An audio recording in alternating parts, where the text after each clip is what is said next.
What's up, everybody? Go Noles. Florida State knocks off LSU 45-24. We're going to let some people get in here, get this live stream going. I'm pretty sure there's not going to be any LSU fans showing up to this one, but that's okay because we're going to be here to celebrate. I'm excited to be with you guys after a huge, man, what a win. Like, I'm not going to lie, they had me on the ropes. I was a little nervous. Woo, man, they had me nervous. I bet y'all were nervous too, man. They had me I was a little worried after the first half, but I also felt like, a lot of it was just mistakes that I knew they could get cleaned up for the second half. I just wasn't sure if they were going to be able to do it, but man, what a win. Like, how long has it been since we've felt this good about being a Florida State fan? And like, I'm just excited to be with you guys. I was running around the house. Like, I'm not going to lie, man. I was celebrating big time. It's been a while since we've had it like this. So cheers to you guys on a huge win. Man, Florida State just, I really feel like when you look at this team, and I will say to start, like, this game was, when you see these two type of teams play, this was by far the standout game of the weekend. These look like two top 10 teams. Like, first off, yeah, we're going to go in on LSU. Don't get me wrong. Like, I hope their fans show up, but these are two really good teams. I mean, these look like the two best teams of the weekend that played. I know a lot of teams didn't really play anybody, so it's kind of hard to tell there, but man, these really look like two good teams. And you feel like Florida State, if they can get some of the mistakes cleaned up, I mean, the sky really is the limit with this team. They got off to a slow start, but I mean, the way they really put it on LSU in the second half was really impressive. And Keon Coleman is an absolute beast. So, like, I'm super excited. I know you guys are excited about the win. Nole Nation, baby. I'm telling you, it was just so much fun. Like, it was dicey up until halftime, but once they went up 31-17, I'm like, man, if they can just go up 38-17, if they can get it back right here and kind of put that nail in the coffin, then it's over. And the last touchdown, I really hate giving up garbage time touchdowns, but at the same time, it looked like LSU's defense had really kind of quit there at the end, to be honest with you. Like, they had a little bit of quit in them. So exactly, Florida statement. Like, this was an absolute statement win for FSU. This was really the biggest win of the weekend of all the teams. I really, like, I have to look at who's ahead of Florida State in the rankings and whatnot, the order, but to see about where they may jump. But I mean, it really doesn't get much bigger to start off your season than with a win like this. And I mean, now people can get off our coach. You know what I mean? Like, people can get off Norvell. He got a ranked win. Everybody said he can't beat a ranked team. Florida State can't beat a ranked team, and they definitely dispelled that tonight. I mean, anytime you can go, I know it was technically a neutral site game, but we know it wasn't. It sounded amazing. Like, I'm not gonna lie, at home, it really did. It sounded pretty amazing to hear. The war chant there, it sounded awesome. And it was a de facto home game, really, and which that was pretty cool. So, but to see Florida State just dismantle a top 5 team like that was really impressive. Now, there's some things that in the first half I was a little nervous about. I was hoping they would really get cleaned up. The secondary looked a little suspect to begin with, but man, I mean, they really got it cleaned up. The halftime adjustments they made, or whatever, they got everybody calmed down. I really think a lot of it was nerves. I thought that maybe initially it was just, I didn't think it'd be too big for them, but I think the nerves maybe did get to them. We saw some uncharacteristic things from Jordan Travis, but at the same time, like, the refs didn't help. I mean, how can we not? Like, we have to definitely address that. Like, the refs did not help. That was one of the worst officiated first halves. I mean, I guess the second half it kind of calmed down a little bit, but man, that really had to be the worst first, at least like one of the worst games that I've ever seen officiated in the first half. Just a lot of the things, like, the pictures that came out where like Braden Fisk, they're basically riding his back and nothing gets called, is just insane. But you kind of had to overcome that and a lot of the mistakes that they made, but they were able to do it and they got a huge win. we're going to have to definitely revisit some. We're going to have to revisit some things from the LSU fans. Hopefully, they don't go deleting any posts or tweets or anything like that. Yeah, Keon freaking Coleman is a beast. Absolutely massive game. Like, you really cannot undersell what Keon Coleman, how big of a get that was in the portal. And I'm just going to pull up real quick here. Let's see. He had 9 catches for 122 yards and 3 touchdowns. Like, that's just an absolute monster game. And they really had to clean up some, like, the drop passes and everything had me worried in the beginning, but it really did. It just seemed like, it seemed like the potential was there. They were just kind of, shooting themselves in the foot to be able to get rolling there. But man, once they got it figured out, it was, the sky's the limit with this team. And what I do like too is you look at next week. Now I know it is a short week game. They got to get back and get ready. But when you're talking about having the next game against Southern Miss, and then you have the game after that against Boston College, who, just really had a terrible loss against Northern Illinois. I think now you get 2 weeks to kind of fix the bugs, you know what I mean, to get the things like that worked out. So that way, when you go into that game against Clemson, you kind of got, you got things going a little smoother, which is going to be nice. Yeah, I'm sure Bobby is smiling down on this one to see a win like that. They said, I think it was like the Aflac trivia question. The last time Florida State won a top 10 game in the season opener was 2005 in Miami.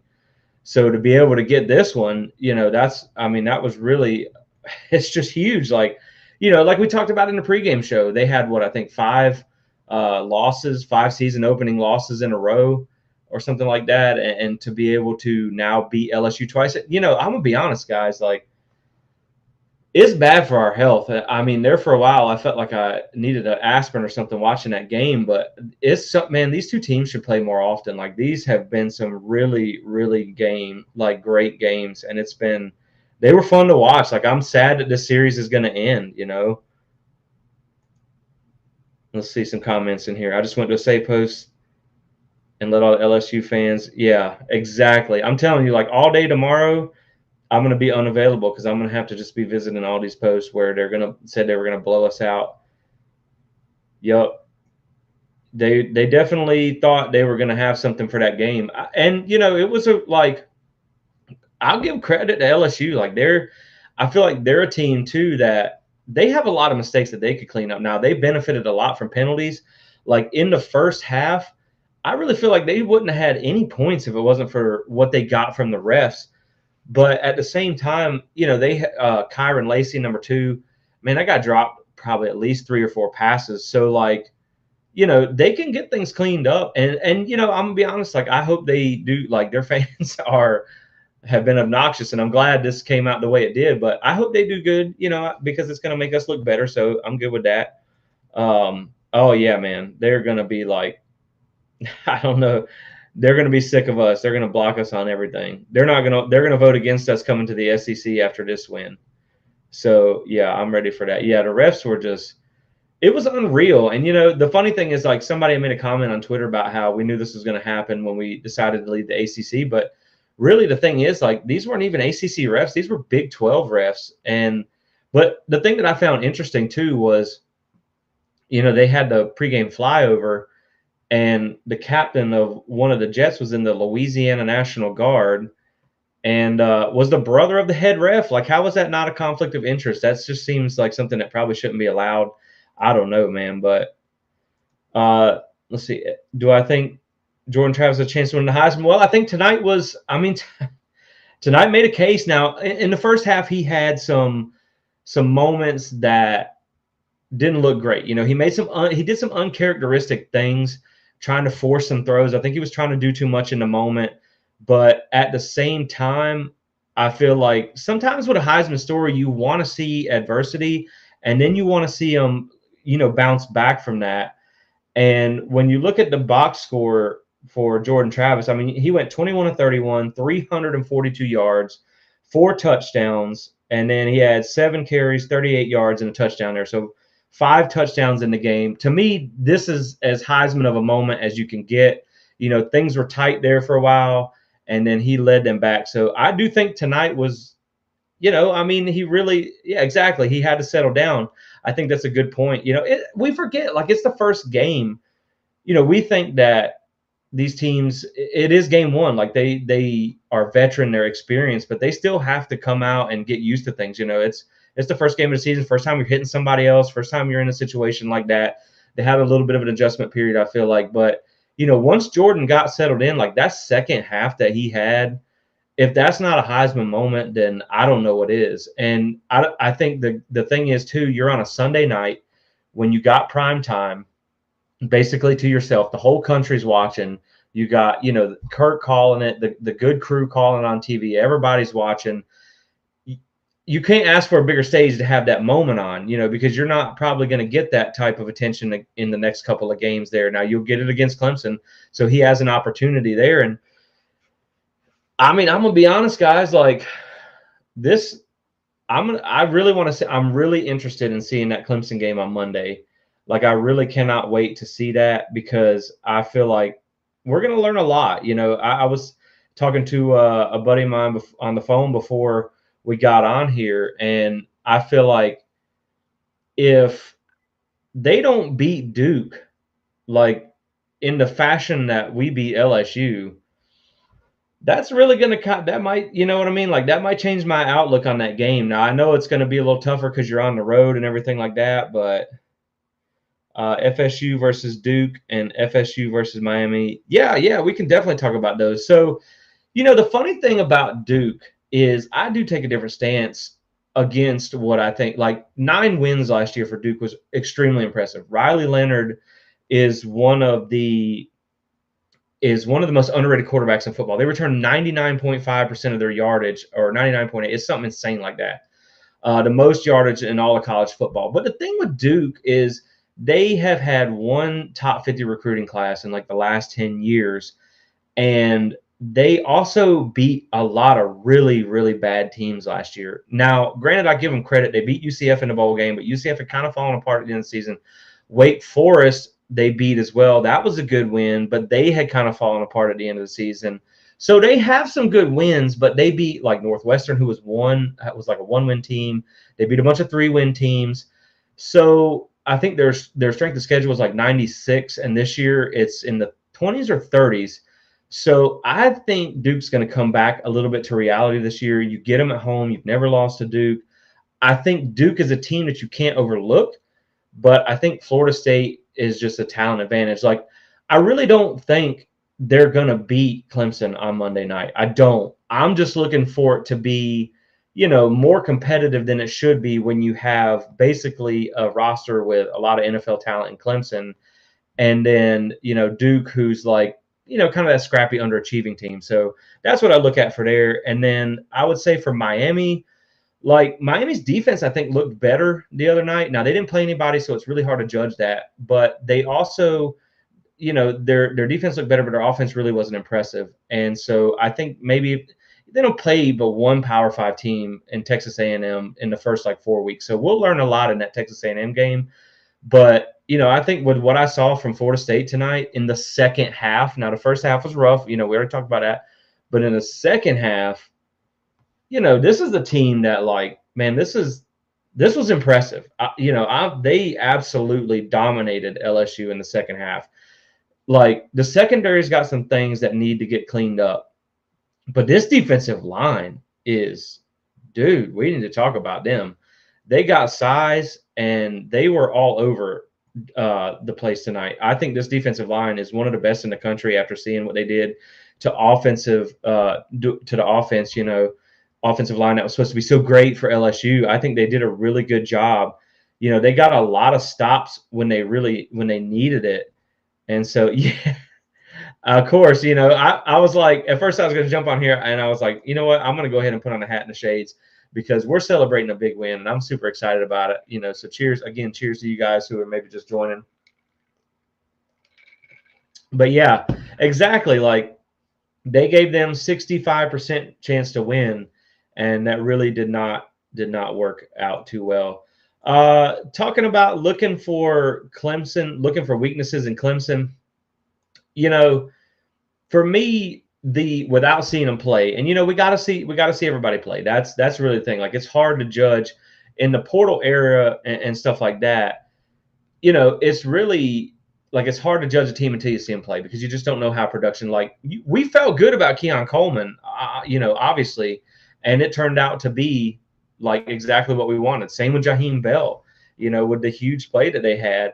But for Clemson, you're looking at their secondary's got a few questions. We'll see how that goes. And then receivers. Now, Clemson has a really, really good defensive line. They got a lot of talent there, but they've not really played a lot together.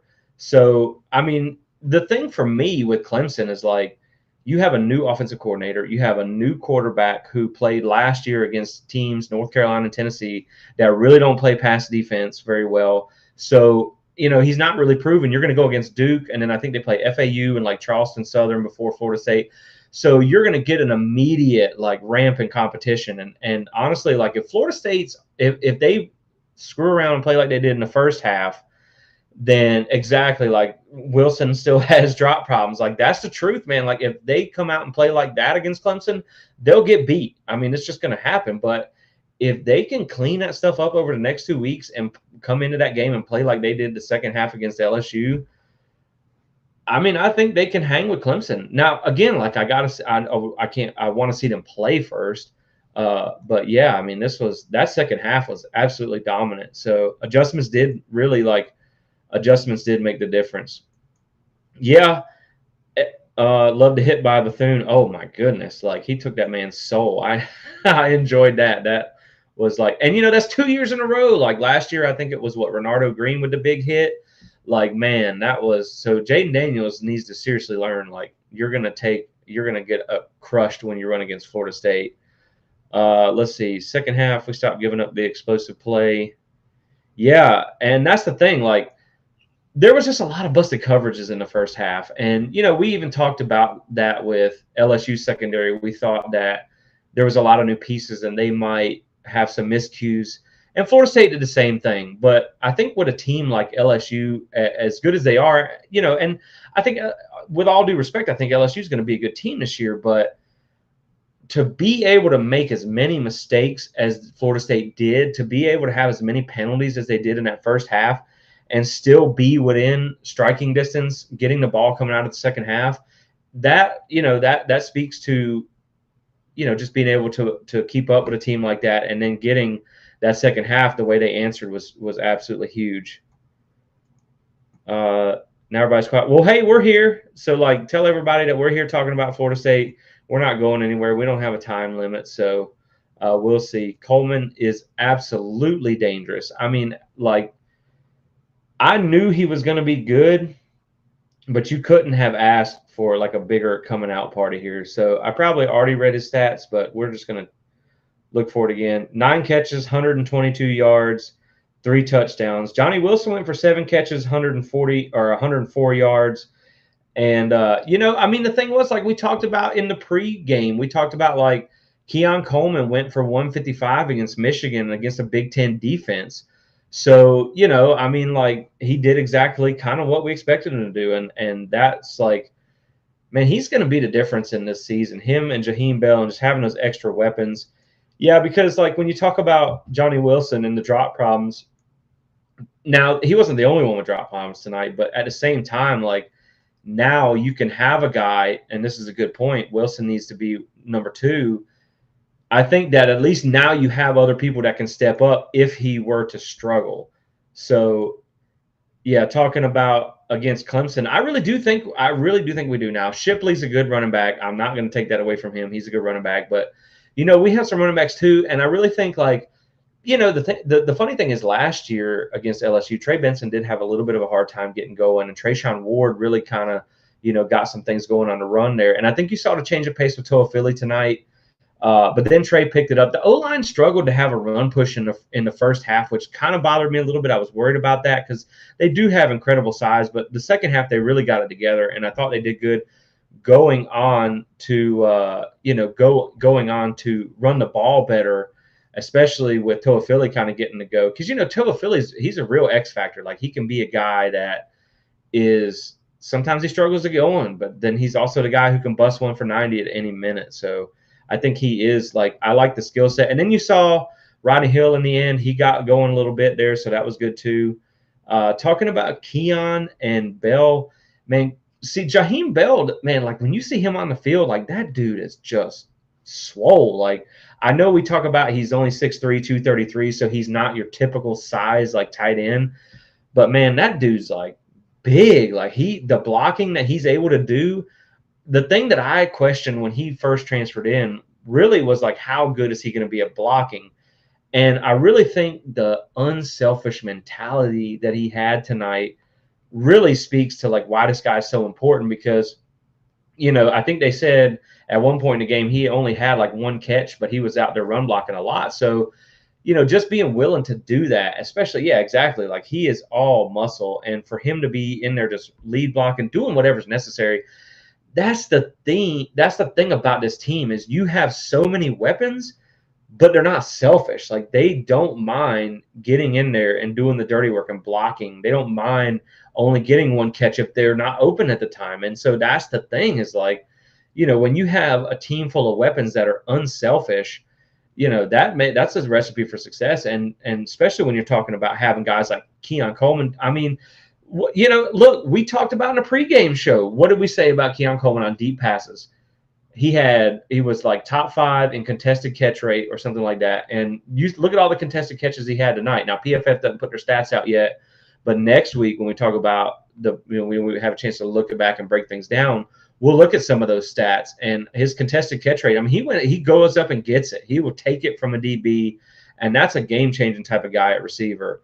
Man, that's special with his size and his ability. Man, I'm so excited about it. I just can't man, I'm telling you guys, I wish like someday I'm gonna have a watch along party, but I might be a little embarrassed because I was running around a little bit excited about Keon Coleman.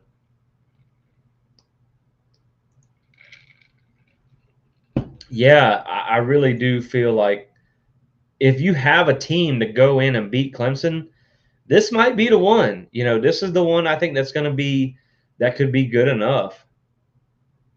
Yeah, like Mike talking about yeah, that's a really good comparison, and because you have the size with Johnny Wilson, you just got to clean up those drops, but he still has a really, I mean, he's really a dominant receiver when he wants to be. But you have so many other targets now too, which is what's so fun about it. Yeah, man. Jordan Travis is not scared, and he's not selfish either. Like he'll put himself on the line when he has to. Now I'm gonna be honest, man. Like you can say whether that was a late hit or not when he slid. 110% if that had been LSU, they'd have called that all day long. And so that to me, that's why it's like that's just ridiculous. I don't understand why we can't get any calls like that. Yeah, Trey Benson, man, they got off to a little bit of a slow start, but Benson, man, when he gets going, he's on another level. And I really do think that people still have to learn. Like he's still relatively young, so he's still kind of finding his way. It took him a little while to get going, but man, he's so hard to bring down. And that's why last year he was like one of the best running backs, like when you look at per snap basis in missed tackles forced. And like that's an absolute machine to have on there. Yeah, like dude, everybody hates Adam Fuller, and it's hard. I don't understand it, but there was some mistakes in the first half. I'm not gonna lie, and even in the second half, there were some blown coverages. But at the same time, like the adjustments really did make the difference in this game, and they made LSU quit. I'm not gonna lie. Like at the end of the game, LSU quit. Let's see. Yeah, they were gonna beat the heck out of FSU. Yeah, I mean that was. It was funny because they showed him on the sideline, and he just looked so sad, like he knew it was over with. So, yeah, and the thing is with Benson is like, that's what I was talking about when I say he's still, I think, inexperienced. He needs to run a lot more north and south, and sometimes I think he could be a little more patient too. A lot of times he kind of puts his head down and just kind of plows into the line sometimes, whereas you see like Toa Philly, and I think that's really what made Trayshawn Ward such a good back. He could beat you in a phone booth, like a phone booth. He was such a patient back that he would wait for things to open up, and then he would just make you miss in a phone booth. And I think Benson, he's just like, he's a really powerful back that has to kind of get the edge on you or hit the hole, but he's not really a make it miss guy. And like you said, I think that sometimes he thinks he is a scat back and he's more of a power back. But I do like that you have the other backs available. And, I don't even think, I don't remember seeing Keziah Holmes tonight. But that's another guy that you could see over the next couple of weeks that I think, he's got the size and he could be that kind of extra power back for you as well. Let's take some more comments here. People only counted us out because we're down in the SEC, but man, I love our team. I know, right? Like, I don't want to be too proud to be in the ACC, but I did have an ACC Cup from when I went to the media days up there, and I almost poured up in it so I could be like ACC, just because it's funny to pick on them. That's the reigning SEC West champion, so to be able to knock them off like that was a really, I mean, this was a really impressive win, like just on national TV, on the national stage. Like really being able to get a win this big was absolutely huge. Bell had a couple drops that he made up for. He did have a couple drops early, and that's what I'm saying. Like Johnny Wilson had some drops, but he wasn't the only one. But I do think too, like just being game one, again, like we talk about, there's a lot of weird things that happen in week one. You see some of the crazy upsets that don't make sense. It's just sometimes it's different in a game, and it's different in front of that environment. It's different the first time you ever work together. And I do think that you saw a lot of that cleaned up in the second half. But yeah, definitely that's some he did clean it up though, but the drops are a problem, and that's what lost you the game at NC State last year. So it does need to be cleaned up. Let's see. I was really impressed. Yeah, that is a little correct on his name, incorrect, but that's okay. We know who you mean. Toafili, he was a guy that I believe it was his freshman or sophomore year. He, I think, averaged over 10 yards a carry. Like he's got that ability. He's been inconsistent, but if you can have a nice, he gives you a nice 1-2 punch. And I do feel like Florida State did struggle to get the run going in the first half, and I wish they'd have maybe given him a look a little bit earlier. But at the same time, like you have a nice complement of backs, and once you get this line, this was also, when you think about it, Dylan Gibbons is not there anymore, and then you had Jeremiah Byers in there, and then you had a couple different starters, Casey Roddick at guard. So you had some guys that had to get together, offensive line. That's very much like a unit cohesiveness type of deal. So they need to be able to, get some experience under their belt in a game situation. So, and they'll have the next 2 weeks to get on the same page too. Let's see. Yeah, we definitely do have to keep, and it was funny. It was almost like the penalties, man, it pissed me off. Like I'm not gonna lie, they pissed me off. The penalties did. But I also feel like it pissed off the team too. There for a while, like that, it seemed like they were getting mad because they knew they were getting screwed. So like it felt like to me it lit a fire up under them, and so I was happy with that. I guess the way it worked out in the end. But let's see. Yeah, he is feeling real dumb right now. It was funny watching him on the sideline toward the end because he knew he was beat. He knew that it was over with.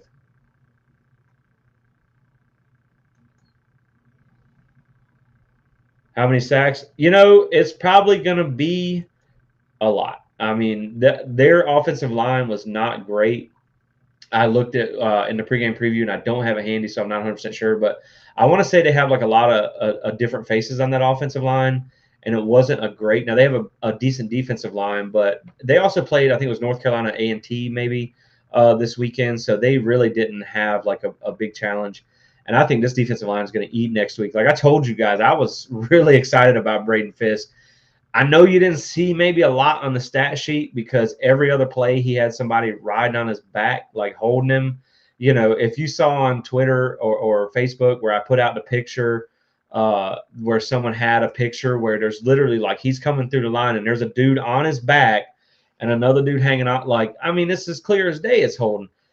And so, like, you can see the impact, and they look huge. I mean, these dudes look like I'm just looking at the TV. I'm like, it just looks different. You know what I mean? Like this is the type of defensive lines you see in the in the more elite teams, and that's something that I think that might have been really like my biggest takeaway from tonight, other than Keon Coleman being an absolute dude, is like, man, that defensive line is legit. They are good, and they got they'll get better with experience too. But yeah, Destin Hill, I don't know. Like after he dropped that first pass, we really didn't see him again. I didn't see him like I didn't see any injury or whatnot, but I'm really not sure. Yeah, that's the thing, man. I think one thing that we saw from Jordan Travis tonight was the rebound. Like at first, it was a little bit, like he was doing, like we talked about, he was doing some uncharacteristic things. But then he really, like, he took over the game in the second half. Like the poise that he had, decisions that he made. I think that he really gathered himself at halftime. When you watched him and Norvell talk on the sideline, it wasn't screaming, it wasn't anything like that. It was just more like, you know what to do. Let's get it together. And I will say, man, like let me comment on one thing real quick. Uh, I saw on Instagram Live one of the players was live streaming from the post game speech, and I think one of the really most impressive things about this team was what Norvell talked about was, you got training on tomorrow. It's mandatory. Get in there and get the work done. He said that tomorrow I guess like is a day off because it's a holiday, so they can't like make them do it, so it's on them to do it. And they are all like, yeah, we know we got to handle our business. We know that this was it's business. Like it's business. You got to get back to work the next week. You got a short week.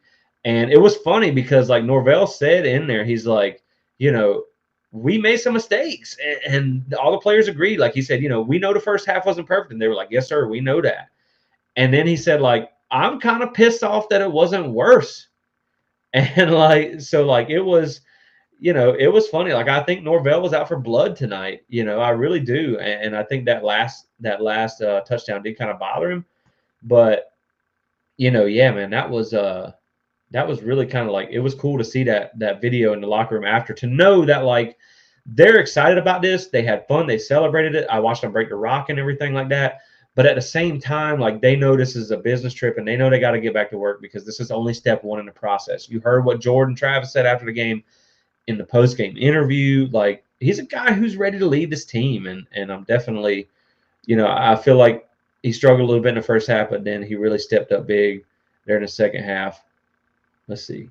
Keon stepping up was big. We might have the best wide receiver doer. Yeah, man, I really do. Like now, Ohio State's got some dudes. I ain't gonna lie. Like they're pretty good too. But I think when you look at quarterback and receiver duo, like who can get the most out of those receivers, I think Florida State's in the conversation.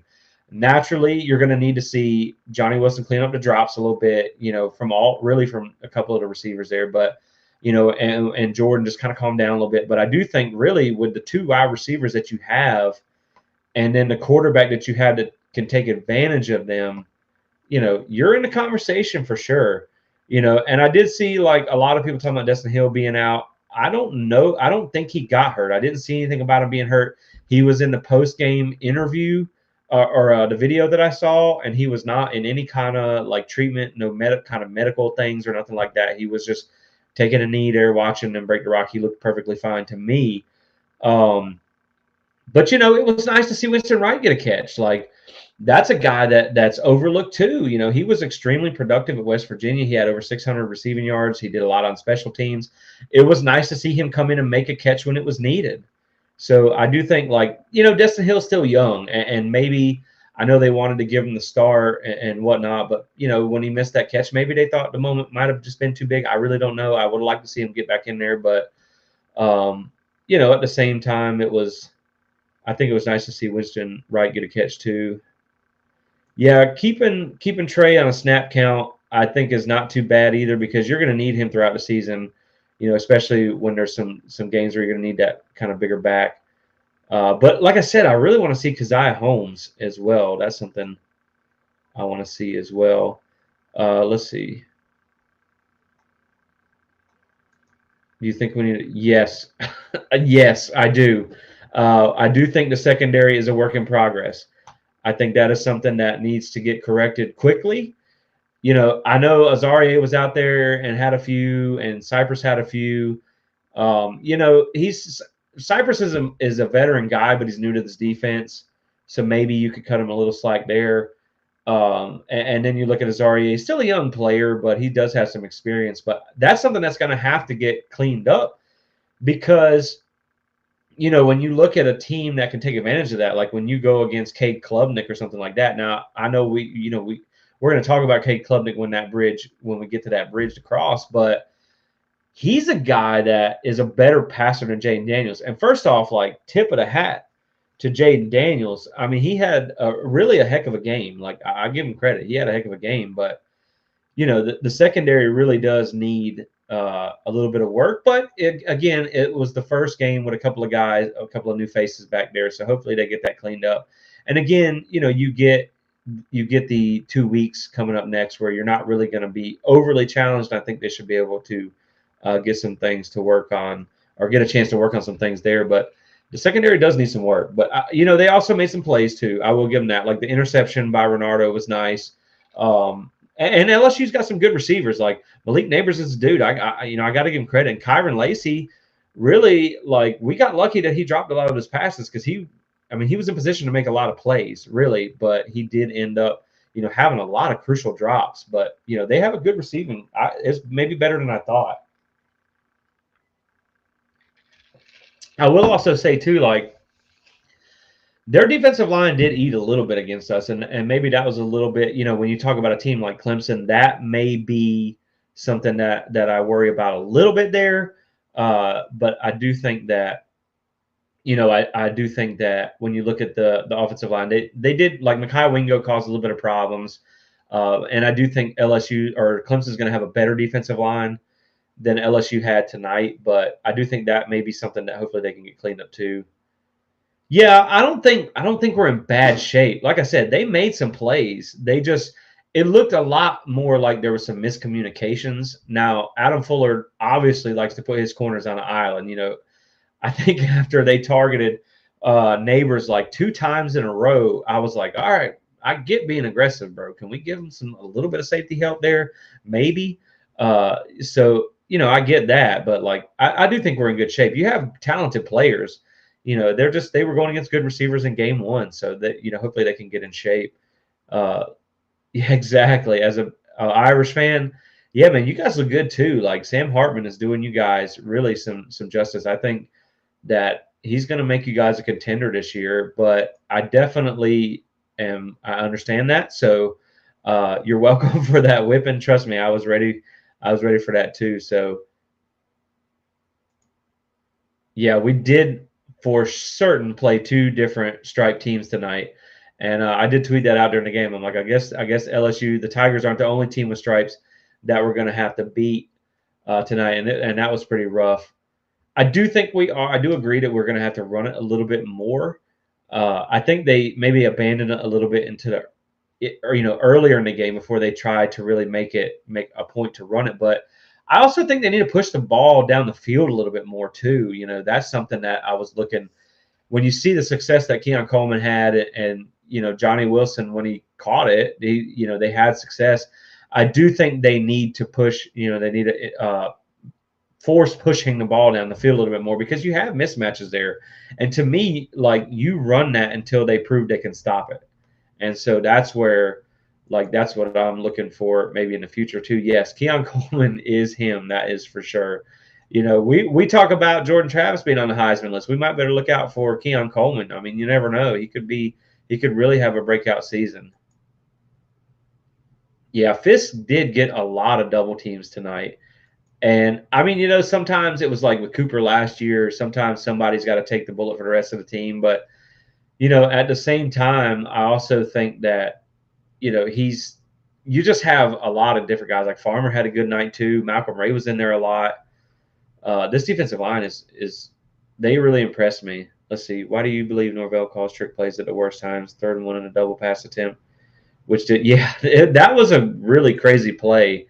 But, I think a lot of people forget, too, that, remember, Deuce Spann was a quarterback at Illinois. He actually transferred over to being a wide receiver. So, like, he's he was actually not drafted, but signed as a receiver in college, or I mean a quarterback. So like, if you're going to run that play, I guess that's who you want to run it with. But I don't know. I mean, I think maybe he just felt like they needed to do something to maybe break the game open or something like that. Yeah, I do think the O-line early in the game, I think they struggled a little bit, but the second half they really did pick it up, and they have a lot of size. I just think that they're going to be. I think what that would. I don't know if that's true, but if it is, that would be really interesting. That would be interesting, and it wouldn't be the first time, so we'll have to see. I don't know. It looks like Brian Kelly just puts people in timeout versus suspends them, but I do think that would be interesting because I feel like this was a game that I really don't think LSU thought they were going to lose this game. I thought they were going to. They thought they were going to come out on top, and once they kind of had Florida State on the ropes, I thought that Brian Kelly, he was at halftime. He's talking to refs like they weren't getting all calls anyway, but I thought they thought they were going to win this one. So that was.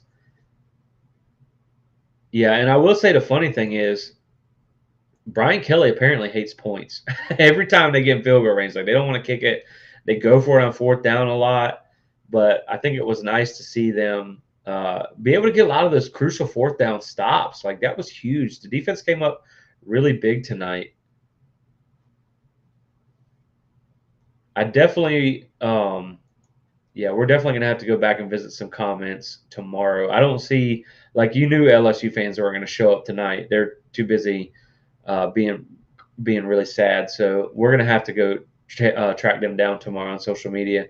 I think we are top 10 of or top 5 in wide receiver, especially when you consider the tight end position too. Like Morlock had a catch tonight or two. I know he didn't have a huge impact, but he did have, I believe, a catch or two tonight. And so when you include the tight end room as well and some other guys that, once they get going, once they all get going on the same page, like that's really going to be something to watch there. Oh, okay. So that makes sense. That's why we didn't see him till late, maybe. Let's see. Yeah. Where would FSU? Yeah. I mean, like, when you beat the top 5 team by that much, I just really don't think that that's hard to justify not keeping them in there. I mean, when, that was huge. Let's see. So AP top 25, you have Georgia 1, Michigan 2, Ohio State 3, Alabama 4, LSU 5, USC 6, Penn State 7, FSU 8. So, yeah, I mean, you look at Penn State, they did beat West Virginia, but West Virginia's not that great, 38-15. I mean, to me, your win was bigger than theirs. I could see jumping them. I don't know that you will, but I could see that. USC, they really haven't beat anybody, but they gave up 28 points to San Jose State. Now, to me, LSU should fall. LSU should drop down. I mean, you would think they should drop below you, so at least one spot. Now, Alabama and Texas play coming up this week. So, Texas, you never know. Texas could. I don't think they're really going to upset them. But I do think Florida State, by far, like, people are going to have a difficult time keeping this team out of the rankings because, up higher, because they're definitely – I mean, you just beat down the number 5 team in the country. I mean, you absolutely smoked LSU in that second half. I know it was, I know you were trailing at the halftime, but to be able to come out and just absolutely wear them out in that second half was, yeah, it was. That's the best win so far. Like it's going to be hard. It's going to be hard to top that win for a while. I know you have Alabama, Texas, and whatnot next week, but. Yeah, I definitely think we should give a shout out to Fitzgerald for hitting his field goal tonight. I mean, it ended up, you would have won anyway, but I definitely think it was really big for him to get that and to get that confidence. It was a nice kick. So definitely shout out there. I mean, he deserved it. That's something that we really want to see, especially giving him some confidence going forward as well. Let's see here. Brian Kelly came in there and disrespected our defense going forward on fourth down. All those times got smacked in the mouth by the defense. 100% agree. Like it was just like they thought they were going to get it on fourth down every time, and I really don't understand what that was up what was up with that. But yeah, I don't know, man. Like I think the problem is, yeah, I could see maybe 7 more. I just think it's hard for teams. Sometimes it's hard for teams to jump. Like when you look at West Virginia, they're not the number 5 team in the country, but they beat them 38-15. I could maybe see you jumping Penn State, but Penn State's got a lot of hype behind them and stuff too. So I don't know. I think it's going to be number 7. I think you'll basically kind of trade places with LSU. But again, you have that on your resume now. And again, these rankings don't matter. The college football playoff rankings are really what matters, and that's going to come out later in the season. And they're gonna see this. Like everybody watch this. You're gonna have the best win so far on your resume, and then you'll also have a chance to really bolster that resume against Clemson in a few weeks. So like you go and beat Clemson, then you're definitely in the driver's seat to being in the playoffs. Like you beat LSU the way you did, and plus, like say LSU rebounds and wins the next couple games. Like say LSU, whoever they have to play the next few weeks, say they win, and when it comes time for the bye week after Clemson, say you go knock off Clemson, so now you're 4-0 and LSU's like 3-1. I mean, you're going to be hard not to have in that conversation for the top 4. So I definitely agree with that. Yeah, I could see that too. Now we know how ESPN is; they could definitely, they'll probably say like we didn't have game control or something. Remember that, like way back in 2013 or 14 when they tried to always kind of screw us out with that, like game control. Yeah, that might be something that they might drop us after this. Who knows?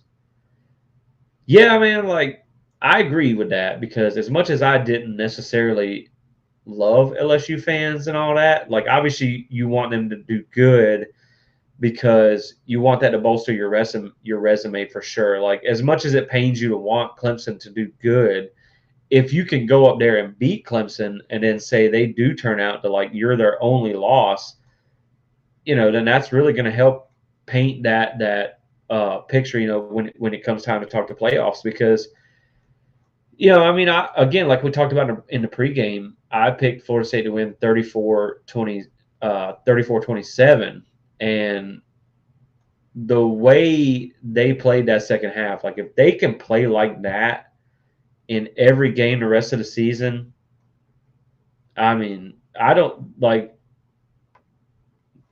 It's funny. Like I don't want to get ahead of myself by all means, but like my wife's a Georgia fan and she was here and I was like, well, I'll see y'all in Houston, but I don't want to get too crazy yet, but yeah. Yeah, are you talking about Clemson being overrated or LSU? Because I definitely think LSU. We talked about it in the pregame. I thought that they were a little bit overrated. I thought, and they looked pretty good. Like they didn't really look bad. I just think that they were not. I do think what LSU and FSU overrated. Oh come on, who's your team? State your team, sir, because you're gonna have to explain yourself on that one. Because I don't think so. I really do think that these two teams, when you watch them play tonight, I think yeah, okay, Colorado. You're talking about a TCU team that had 3 starters back from last year.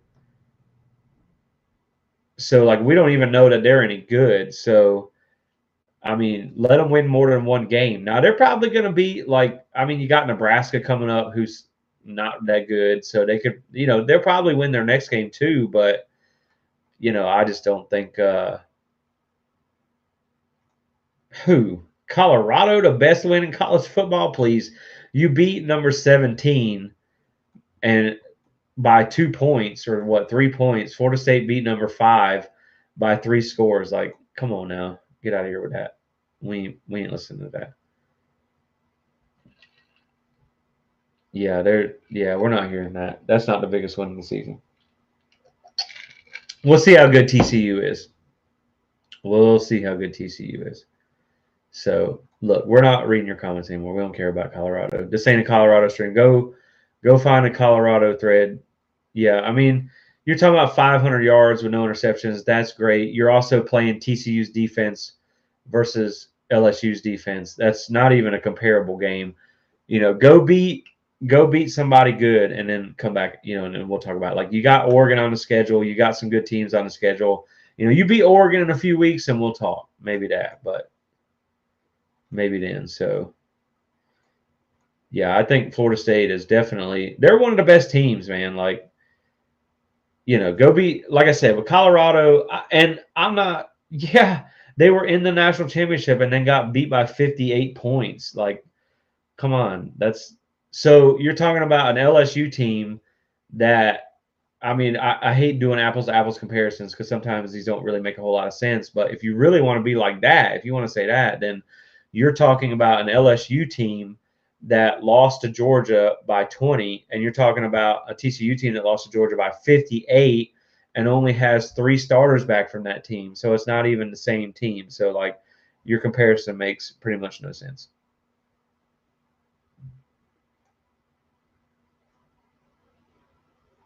Yeah, well, anyway, we're just going to ignore this guy. But yeah, so Florida State, man, like looking at the game, looking at a few more things for the game, when you talk about the good versus the bad, I do think that what you saw from Jordan tonight, I think, you had some early struggles, and I think a lot of that came from forcing things, but I think that once he got it under control and everything, that I think he was fine.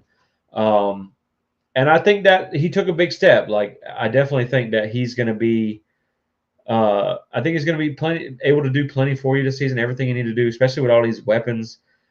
Like we said, they got some things to clean up, but I definitely think Florida State can beat anybody on the schedule. And there's some teams out there that look pretty good. Like Pitt looked, they had a pretty decent week 1, but it's hard to judge teams when they don't play anybody. So like I think Pitt might have played Wofford or something like that, and you just again, when you don't play many good teams, or when you don't play good teams, like it can be hard to judge how good somebody is. So let's see.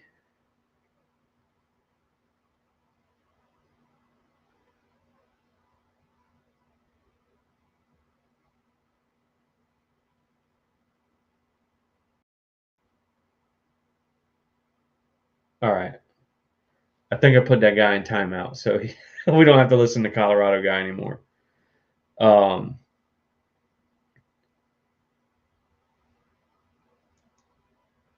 are you talking about against Colorado? Yeah, I don't think it would have been close. I mean, the thing is really like when you talk about Colorado, again, I don't want to take anything away from them. Like they brought in a lot of players from the portal, and you can have success like that.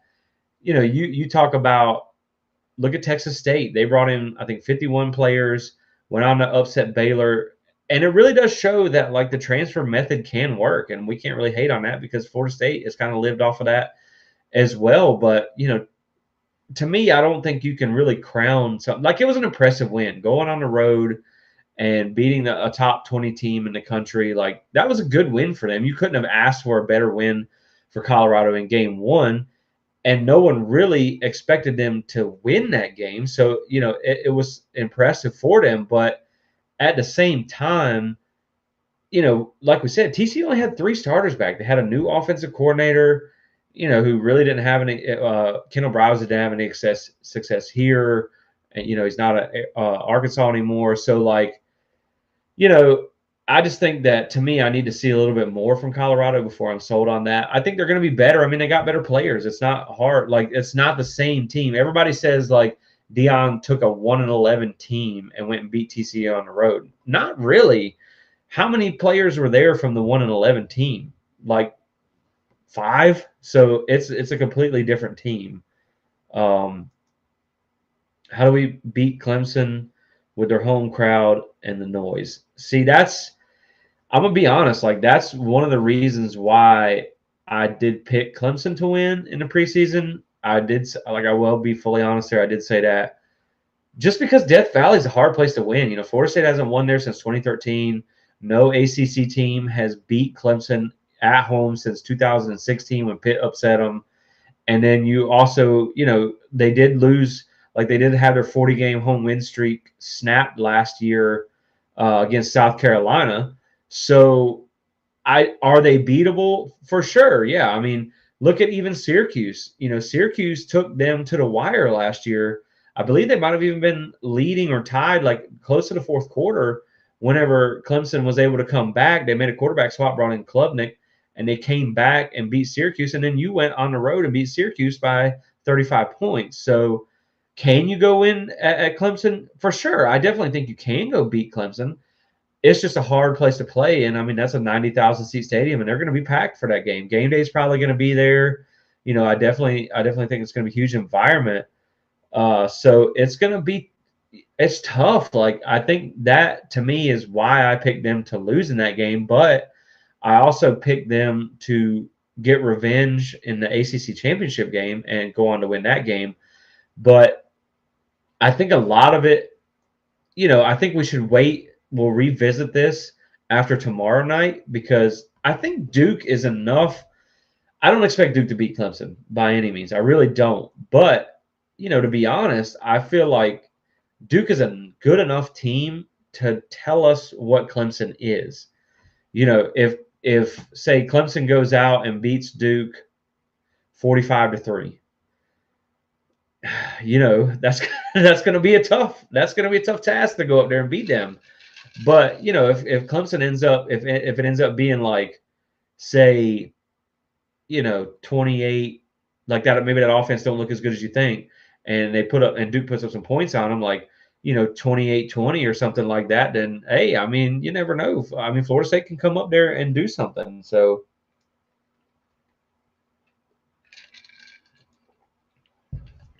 yeah, I really like. I don't want to overreact to one game necessarily, but I do feel like this was a really impressive win. And I mean, I picked Florida State to win, so I thought they were going to win. I thought they were the better team, but I did not think they were going to beat them like that. So I definitely do think that Florida State, you know, you definitely could. I mean, Ohio State, they didn't look that great. Georgia got off to a slow start. Tennessee's got a good quarterback, but the receivers are dropping wide open passes. I mean, so is ours. But Florida State looks like one of the top 5 teams in the country. There's no doubt about it. Like, I hate using the term Florida State's back, and then you get clipped and you look silly if they lose. But this is not the same team as 2021. This is not the same team that went 5-7 and all that stuff. This is not the same team that people talk about the last 4 years. This is a different team. They're just totally different, and they are ready to compete on a national stage, and I'm excited to watch it. Yeah, UNC now they got their. I think they had like 9 sacks in that game on Rattler, which is insane for a team that really doesn't play defense. And Amari Gaynor showed out in that game. And I do think like that is really. I think that's really something too. When you look at a lot of Florida State's talented or transfer players, went and have had big games this past weekend. So that speaks to these are players that are succeeding at other Power 5 schools in a lot of cases, and then they left because they weren't going to be starters here. So to me, that speaks to what they're doing. But UNC did find a defense, and I was pretty impressed with that. Now we'll see, how they do throughout the season. But I thought that they did look pretty good, and UNC. That's why I say that Clemson is like I don't want to just assume. A lot of people say, well, they can lose at Death Valley and then they can go get them in a rematch. A rematch isn't guaranteed. A rematch is not guaranteed. Like Louisville, I thought Louisville was a team that they really didn't play anybody, so they could sneak in. Now they struggled with Georgia Tech, which Georgia Tech looks like they got a decent quarterback in Haynes King from A&M, but you could still have a team like a Duke or UNC who I mean, Drake May's good. Like, he is good. And I doubt if what's his name? If Darrell Jackson's waiver doesn't get overturned, and maybe Tez Walker's doesn't either. Maybe it does. I don't know. It's different circumstances. But at the same time, like UNC, you can't just assume that you're going to get a rematch in the ACC championship game. So I do think that Death Valley game is huge, and I think you need to try obviously to go up there and win that. And just handle it ahead of time. Now that doesn't mean if you go up there and win, you're still not going to have to play Clemson again, too. So do keep that in mind. Do we just go simple and throw it up to Johnny or Coleman against Clemson, or do we kind of take our time to rush? Yeah, I think they're still going to run to their. I think they're still going to stick to their game plan. They're going to try and hit things underneath. They're going to try and establish the run game. But what I watched tonight in this game, I feel like they should just air it out until someone proves they can stop it, because you have such big dominant receivers, and maybe hopefully some of these drops were just first game jitters or whatnot. But if you can get that type of stuff out, and you can really stretch the field with with these two guys that you got on the outside, especially with the size. So like if you can do that and then have Bell kind of run some of those underneath routes like they have now, or to clear space for him to get out in the flat, I do think that Florida State is going to stick to their game plan. They're going to want to run the ball, but I think that defensive line and that linebacker unit that they have at Clemson is better than what you saw tonight at LSU.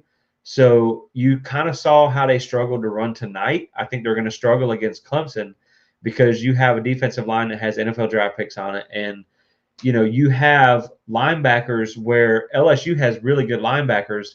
Clemson does too, and they are a little more veteran, so they're going to be a tough team to beat as well. So I do think that you should stretch the field, but I think you do have to try and soften them up with some things like that too.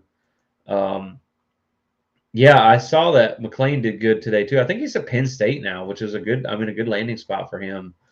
But there's just really, this circles that Clemson game. Like, this really puts that Clemson game on the calendar, because, man, I mean, it was already big, but like we had wondered, I don't expect them to get upset tomorrow night, but if they don't, and obviously with the way Florida State beat LSU, you would assume that they're going to get past Southern Miss and past Boston College, but granted, no hiccups. Yeah, I mean, game day is probably going to be there. It's going to be, I'm sure, going to be a sellout. Hopefully, it's probably going to be a night game. So this really makes that, I mean, this makes that game even bigger, because, we've been, we're not shy about saying, like, if they get past LSU and Clemson and they stay healthy, there's really not another team on the schedule that they should not beat. Even going into the swamp and having to play Florida, Florida's not good. Like, Florida, that should not be enough to go one way or the other. Like, just being in the swamp, I don't think that's going to be enough to overcome that. But I really do think that if you see Florida State get past Clemson too, there's not another team on the schedule that should beat them. Now, of course, you'll have to beat Clemson again in the ACC championship if they make it, unless they were to drop a game somewhere else. And when you get to the playoffs, it is different. You are going to play teams like Alabama and whatnot, but you'll also know kind of ahead of time. Like, say, for instance, LSU goes out and beats Alabama again this year. I don't know that that's going to happen. Now, we'll have to see how Alabama looks against Texas whenever they play some real competition. But, I do think that if you see a team like LSU go on to do really good things, then the way you beat them tonight, you got to be in the conversation as a playoff team. There's no way around it. Like, there is really no way around saying that FSU is a playoff team at the current moment. So let's see. Let's talk about a few more. Yeah, I think you do have to be. You can't look ahead, or you can stumble, and that's something that can get you. But like I said, I heard in the locker room video where they were talking about, like, it's about getting back to work. Like, this was a great win. That's nice and everything to beat LSU like they did, but this is only step one of the journey. And I think that this team, the way they work and how humble they are about it, it wasn't like Jordan Travis went in the post game show and was like, oh, we did all this. It was like, I'm thankful for the opportunity. I'm grateful for the opportunity. I think they're going to be. I don't think they're going to let this get to them, but I think this does confirm too that, like, this tells them this is who they can be. There was a lot of media hype, but like we talked about in the pregame, everybody talked about how good Florida State was, but nobody would pick them. And I think this is where, like, the team kept saying, like, we are trying to win national championships. We're trying to compete for championships, and we have that mentality. We think we're good enough, and to go out and throttle the number 5 team in the country, I mean that really does like confirm your suspicions that you're good and that the work you put in paid off. Let's see. With this hot a commodity, Coach Norvell is going to. Do you believe that another team can lure him away from FSU? You know, I don't. I really don't think so. I don't think so because I think one of the things too is you just saw the extension. You know, he's making through the contract extension, he's going to average around $8 million a year. That's really up there. Like you're paying towards the top end of the SEC. Now, of course, like guys like Saban and stuff make more than that, Kirby Smart, but there's not going to be a whole lot of teams that are going to come in and pay that much money. Now, it's a possibility. Like if that's another reason why it's so important for this program to get out of the ACC unless they do something about the revenue gap, because the problem is now it might not be a huge deal, but let's just say 5-10 years from now, when I don't know, Ole Miss or somebody's been making $25-50 million a year more than you. I know it sounds absurd to say that they could come in and offer Norvell $20 million a year, but I mean, that's the case. Like you have so much money, you can spend it on whatever you want. And that's the problem. That's why people need to get out. That's why the importance to get out of the ACC is so high. But at the same time, I do feel like Norvell kind of being like the ditch that he came out of, the criticism that he got, the fact that the school and the AD and Alfred and the president, they stuck with him through the times where things were tough, and they gave him the extension. I think that like he wants to be here, and I do think that I don't see Norvell leaving until either things go sideways. And I don't think so because the other thing too, like imagine how big this win's going to be in recruiting too. I mean, you had a guy like Jeremiah Smith sitting in the stadium watching Keon Coleman absolutely go off in this game. Tell me he don't want to come play in this offense with a guy like Luke Kromenhoek, or one of the other quarterbacks on the roster like Brock Glenn, coming up, who might be your starter coming up. So to me, that's like this is going to hold that recruiting class. This is going to be the talk of college football for the next couple of days until next weekend. And so I think this is going to really pay off in recruiting too. And I think if Norvell gets this thing rolling, Florida State has resources, and if they find their way out of this conference where they could compete in revenue, you're also talking about you're in one of the most talent-rich states in the country for high school talent, and you've also had success at the portal. You have a destination job. They're getting ready to build the football-only facility. So to me, like I don't see why you leave. There's not a lot of jobs out there to me that are better when you're making that kind of money. So I don't think Norvell's going anywhere anytime soon. I really don't. And if the recruiting takes off and he really builds something here, I mean, watch out, because like you look at Florida, like Florida sucked this weekend. They lost to Utah. It didn't look good. They're probably going to be really bad this year. I mean, they got a tough schedule. They got the hardest schedule in college football this year, and they got like the top 5 hardest schedule next year too. So like if Florida has a couple of bad years like they did last year, and then they have another bad year again this year, Miami was terrible last year. The recruiting kind of took a hit. Their NIL's taking a hit. It's kind of in shambles with the way things are going with Ruiz. Like if they were to maybe not have a great year this year, and Florida State's having the type of year that they have, and they get their recruiting rolling, now you kind of got a chokehold on the state. And to me, that's a really big advantage for someone like Norvell at a place like FSU. So I definitely think that's something to look at. Yeah, I do think this team is focused, and I like the way that they just, they work. Like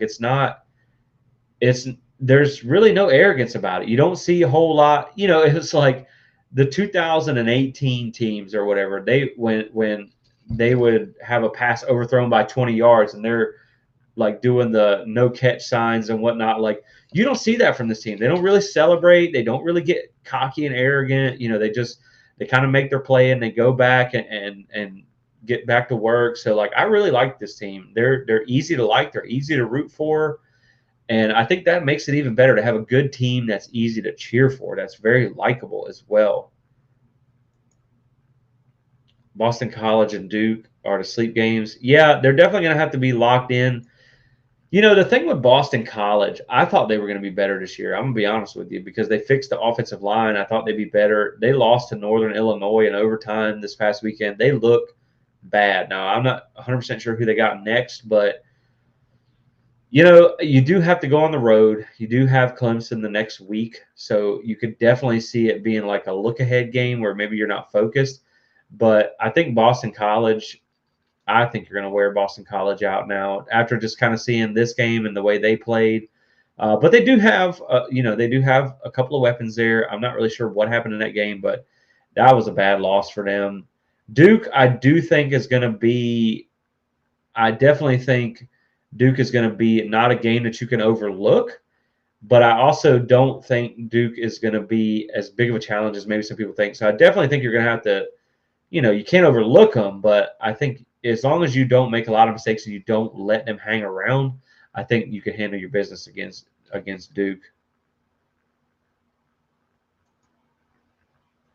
Yeah, and really, I 100% agree with this. And that's something that we talked about in a preview in the season preview and everything is it was hard for Norvell to go out and recruit a quarterback when you had poor play at the position. It's hard to go recruit offensive line when you have bad offensive line play. You can't get them. You don't have a track record of success. You can't turn on the film and show them, a dominant wide receiver at Florida State in the last few years since like Kelvin Benjamin or maybe a Tamorian Terry or something like that. Like Tamorian Terry was the last 1,000-yard receiver that Florida State had. So, when you can't put that on film and sell that, it makes it hard to recruit. But now you've seen the success. Like now you see why they're able to flip Brock Glenn from Ohio State. You see why they're able to have Luke Kromenhawk and keep him committed because you can show them Jordan Travis. You can show them what you're able to do. Like to me, I would just they can't. It's so weird the way recruiting works in college. It's such a weird thing. But like they can't have contact with Jeremiah Smith at this game because it's an unofficial visit. And so, but to me, if I'm Norvell, like I'm just having Keon Coleman walk by Jeremiah Smith and just give him a little wink on the way to the locker room and be like, bro, this can be you. You know what I'm saying? Like this type of victory, you said it perfectly. This type of victory sells itself. And this is more than anything you could say on a recruiting trail. You go in and you look at the film and you look at what they did and to me that definitely sells itself. So I 100% agree with you there. Yeah, I think Clemson's going to be the one that's obviously going to be the biggest challenge because I do think Clemson's better than LSU. I don't know that. I think Clemson would probably beat LSU, but I think LSU it would be a really really good game. I don't know that Clemson beats LSU the way Florida State beat LSU. But at the same time, like yeah, I think Miami's going to be interesting. But I do think the good thing about Miami is you get them at home this year. As much as we love to trash Miami, like Tyler Van Spike he's a good quarterback. Like, he's got potential to work with. Miami does have a couple of pieces. Like I feel like they did good on the offensive line in the portal. I think they did better than a team like Florida. I thought what Florida lost versus what they brought in was just like LSU. I thought what they lost was better than what they brought in. So that's why I thought that, I didn't think they were going to be as good of a team as they were last year. And I don't think Florida's going to be as good of a team last year as they were last year because of the pieces they lost were better than what they brought in. Now, Miami, I think the offensive linemen they brought in were better than what they lost. Now, they still don't have any really dominant wide receivers, which is their biggest issue. They have like Restrepo, but they lost Will Mallory after last year, their tight end. So they don't have really that dominant threat at wide receiver. They got a couple of nice backs in Henry Parrish, but they don't.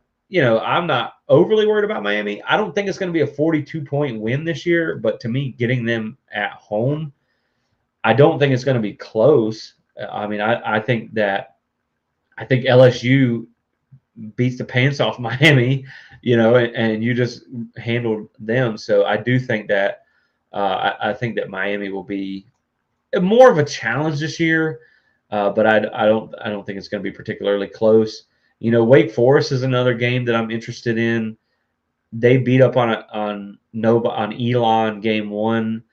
They still have some nice receivers, but it just remains to be seen on that quarterback how he does. They lost a few pieces on defense as well, and man, I'm telling you, I would love nothing more than Florida State to go up to Winston Salem and beat them like by 50.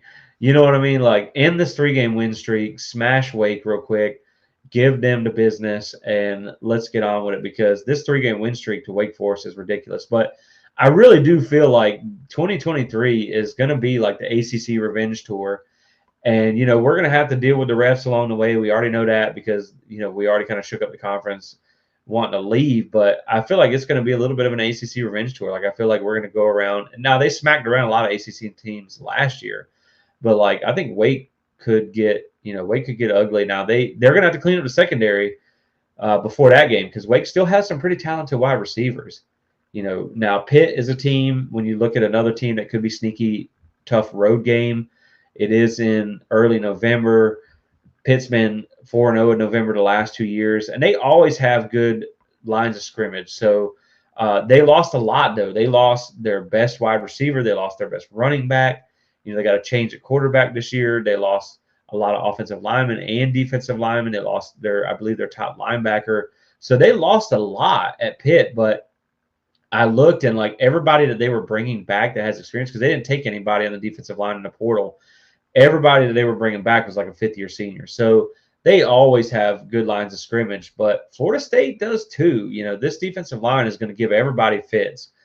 And, Clemson has a good offensive line, but I think this defensive line is going to give them problems. Like, I would have to say, I mean, they got a lot of hype for LSU's offensive line this year. I think that Clemson's might be a little bit better, but you're also going to give this defensive line a few more games to get in sync. So I think this is a defensive line that's going to make a huge impact for you this year. This is going to be, when you look at the defensive line and then you turn around and look at the passing game that Florida State has, to me, those two things are going to be what really kind of carries you this season. And, I thought Bethune had a really good game too. I mean, other than like taking Jaden Daniels' soul out of his body, it was a really good game by Bethune. I think, Florida State's defense, man, I tell you, the one thing that I really like more than anything about this defense is they fly around and they hit hard. Like, they are a physical defense that is fast and aggressive. And I really do. I really like watching them play. I mean, they hit hard. Like, yeah, they make some mistakes at times, but they are definitely a fast, physical, and aggressive defense. So I like watching them play. And the offense, once they get it together, I mean, they can really be explosive. So it's just going to be a really fun season. I like to see how you hope that they improve from, like they were saying, I think Kirk even said, like, game 1 to game 2, you get a lot of those mistakes cleaned up. Now you have film to go look at. You go back and you watch and you say, look, this is what you were supposed to do. Why did you do this? And then you clean up things from there. You have your teaching moments.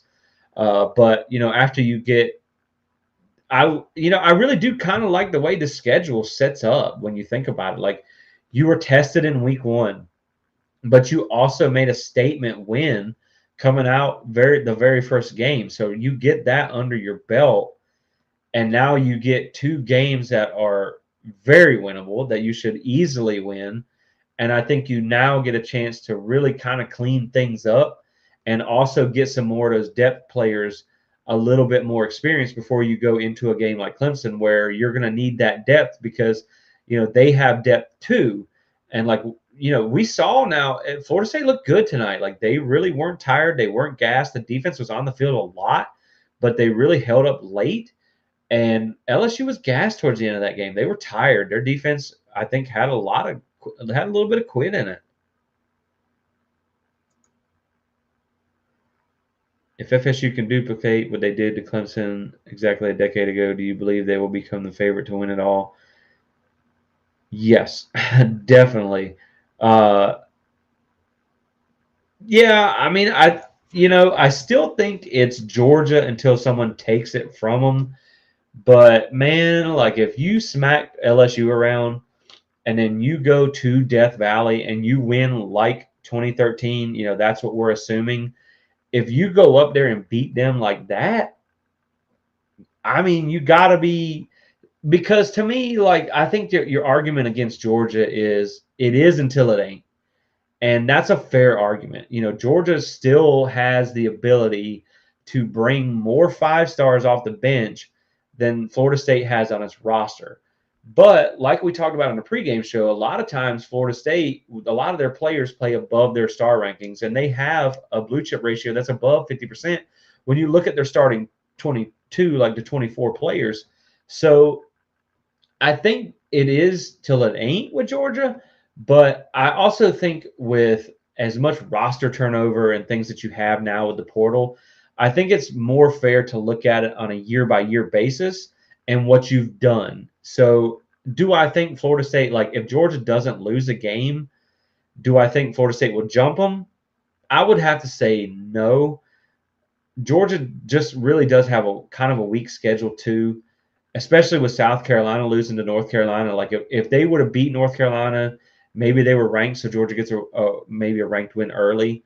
But now, like if they go in and beat Tennessee, now that game's late in the year. But if say Tennessee continues on their path and say maybe they're undefeated and going into that game, but Tennessee also has a hard schedule before they play Georgia. I think they have to play Alabama, maybe even LSU before that game. So like say hypothetically Tennessee is at worst a one-loss team, maybe top 10, top 15, and Georgia goes into Knoxville and beats them, I think that's probably enough to keep them ahead of you, but I don't see who would be number 2 if you were to go in and just smack around Clemson. And I don't expect that to happen, but if you did, like if you had a 2013 type of game against Clemson, you got to be mentioned in the top 2. I mean, because as Georgia's they did get off to a slow start, and I know they beat UT Martin. I think it was like 40-7 by the time it was over.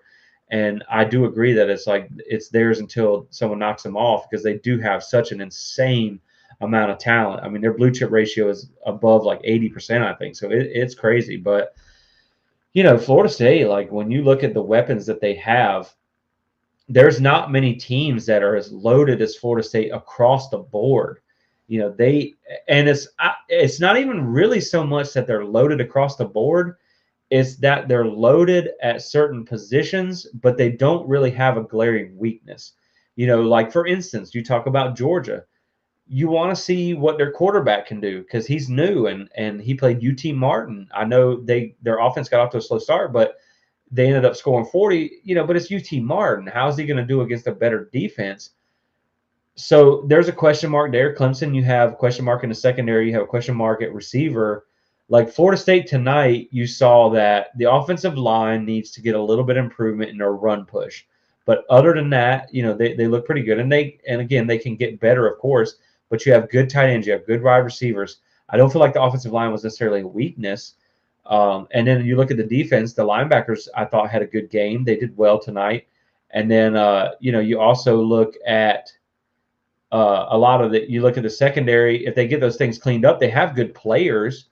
So I don't really think Florida State has many weaknesses. And that's really the important thing for me to take away with FSU is that they may not have as many strength or as like talented depth as other teams, but I think across the board, they're starting 22 plus a couple of different depth guys like on the defensive line, like Gilbert Edmond had a big play tonight. You got some other receivers that we haven't seen yet. You got some offensive linemen you feel good about. In certain positions, they do have the depth. But I think when you look at Florida State across the board, they got as many playmakers as most of these teams, in the better teams in the country. And you also just happen to have one of the best quarterbacks in the country. And that's the most important position on the field. So, the trenches are also really important. And I think what you saw from the defensive line tonight puts you in the national conversation with anybody. The offensive line, I think if you're talking about winning a national championship, yeah, they have to be better. But I think the offensive line is good enough to go out and win an ACC championship, or to at least beat most of the teams on your schedule. But I think the defensive line definitely puts you in the conversation against the better teams in the country, without a doubt. And then, like we said, you also had a good linebacker play, I think, tonight, and just the secondary needs to get some things cleaned up. So overall, it was good. When you look at the team as a whole. So I do think Florida State's in the conversation without a doubt. And I don't know if you guys saw it, but I did make this graphic for the win afterwards, tame that tiger, because their band plays hold that tiger. So that was my score edit for this game, and just wanted to have a little bit of fun with it because it was just such a fun win, and it was such an exciting game. Like, man, I haven't had this much fun watching a game. It was really a roller coaster of emotions too when you think about it. Like that, I thought at first, we were coming on. I thought we did pretty good. When they scored that first drive, when they got down there, or when it looked like they were to score, I was like, well, that first drive wasn't really good. You know what I mean? Like the first drive, they did kind of run right through you all the way down there. But what, I was watching it with my wife, and I told her, I said, it's the first drive of the first game. Stuff happens. I'll be more concerned if the offense doesn't turn around and go score than I am the defense giving up an opening drive touchdown or whatever. I would be more concerned if Florida State didn't go back and answer with another touchdown, because we expected to see a lot from a high-powered offense tonight. And I think the offense did, they struggled a little bit in the first half. So they did, they were able to go down and answer, and you felt good, but then it was a roller coaster of emotions. You were up and down, and there for a while, Florida State lost all the momentum, and I think that was the hard part. And I just kept saying, like, man, if we can just get the momentum back, like we have the crowd, you have the home, basically home field. It was almost a home game, and then you get the big turnover, and like that's just what it takes is the momentum. And it's crazy. Sometimes it's crazy how things work in football, like the intangible things that you can't like factor into a game. But that's one of the things that we saw tonight with Florida State, and being able to get the momentum back in their favor in the second half. And it really just led to them having a really big game and running away with things. And like I said, I think this is so far the most impressive win of the season. Obviously, it's only week one, but I think you stole the show week one. And there wasn't a whole lot of big games, but I think maybe in a kind of a backdoor way that might help you, because now up until next week, everybody's going to talk about this game. Now, of course, you have Clemson and Duke tomorrow. If Duke were to upset Clemson, that would probably make headlines. I think if Duke can't, or like if Clemson handles their business against Florida State or Duke, like say 35-14, or kind of what we expect it to be, then that game will just be like, okay, Clemson's what we thought.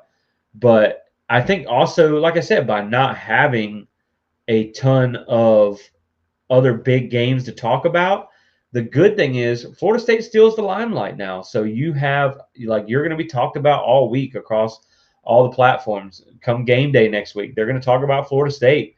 Now, you don't have a big game next week, so you just kind of go in and handle your business. You win that game, and then you move on. And Clemson's your next chance to prove yourself. But I do think that you steal the spotlight for a whole week, and I think it's good that to see Florida State back in the national conversation, because it helps with things like recruiting and stuff like that. So I do think that this was a huge win for proof of concept with what Norvell's doing at Florida State.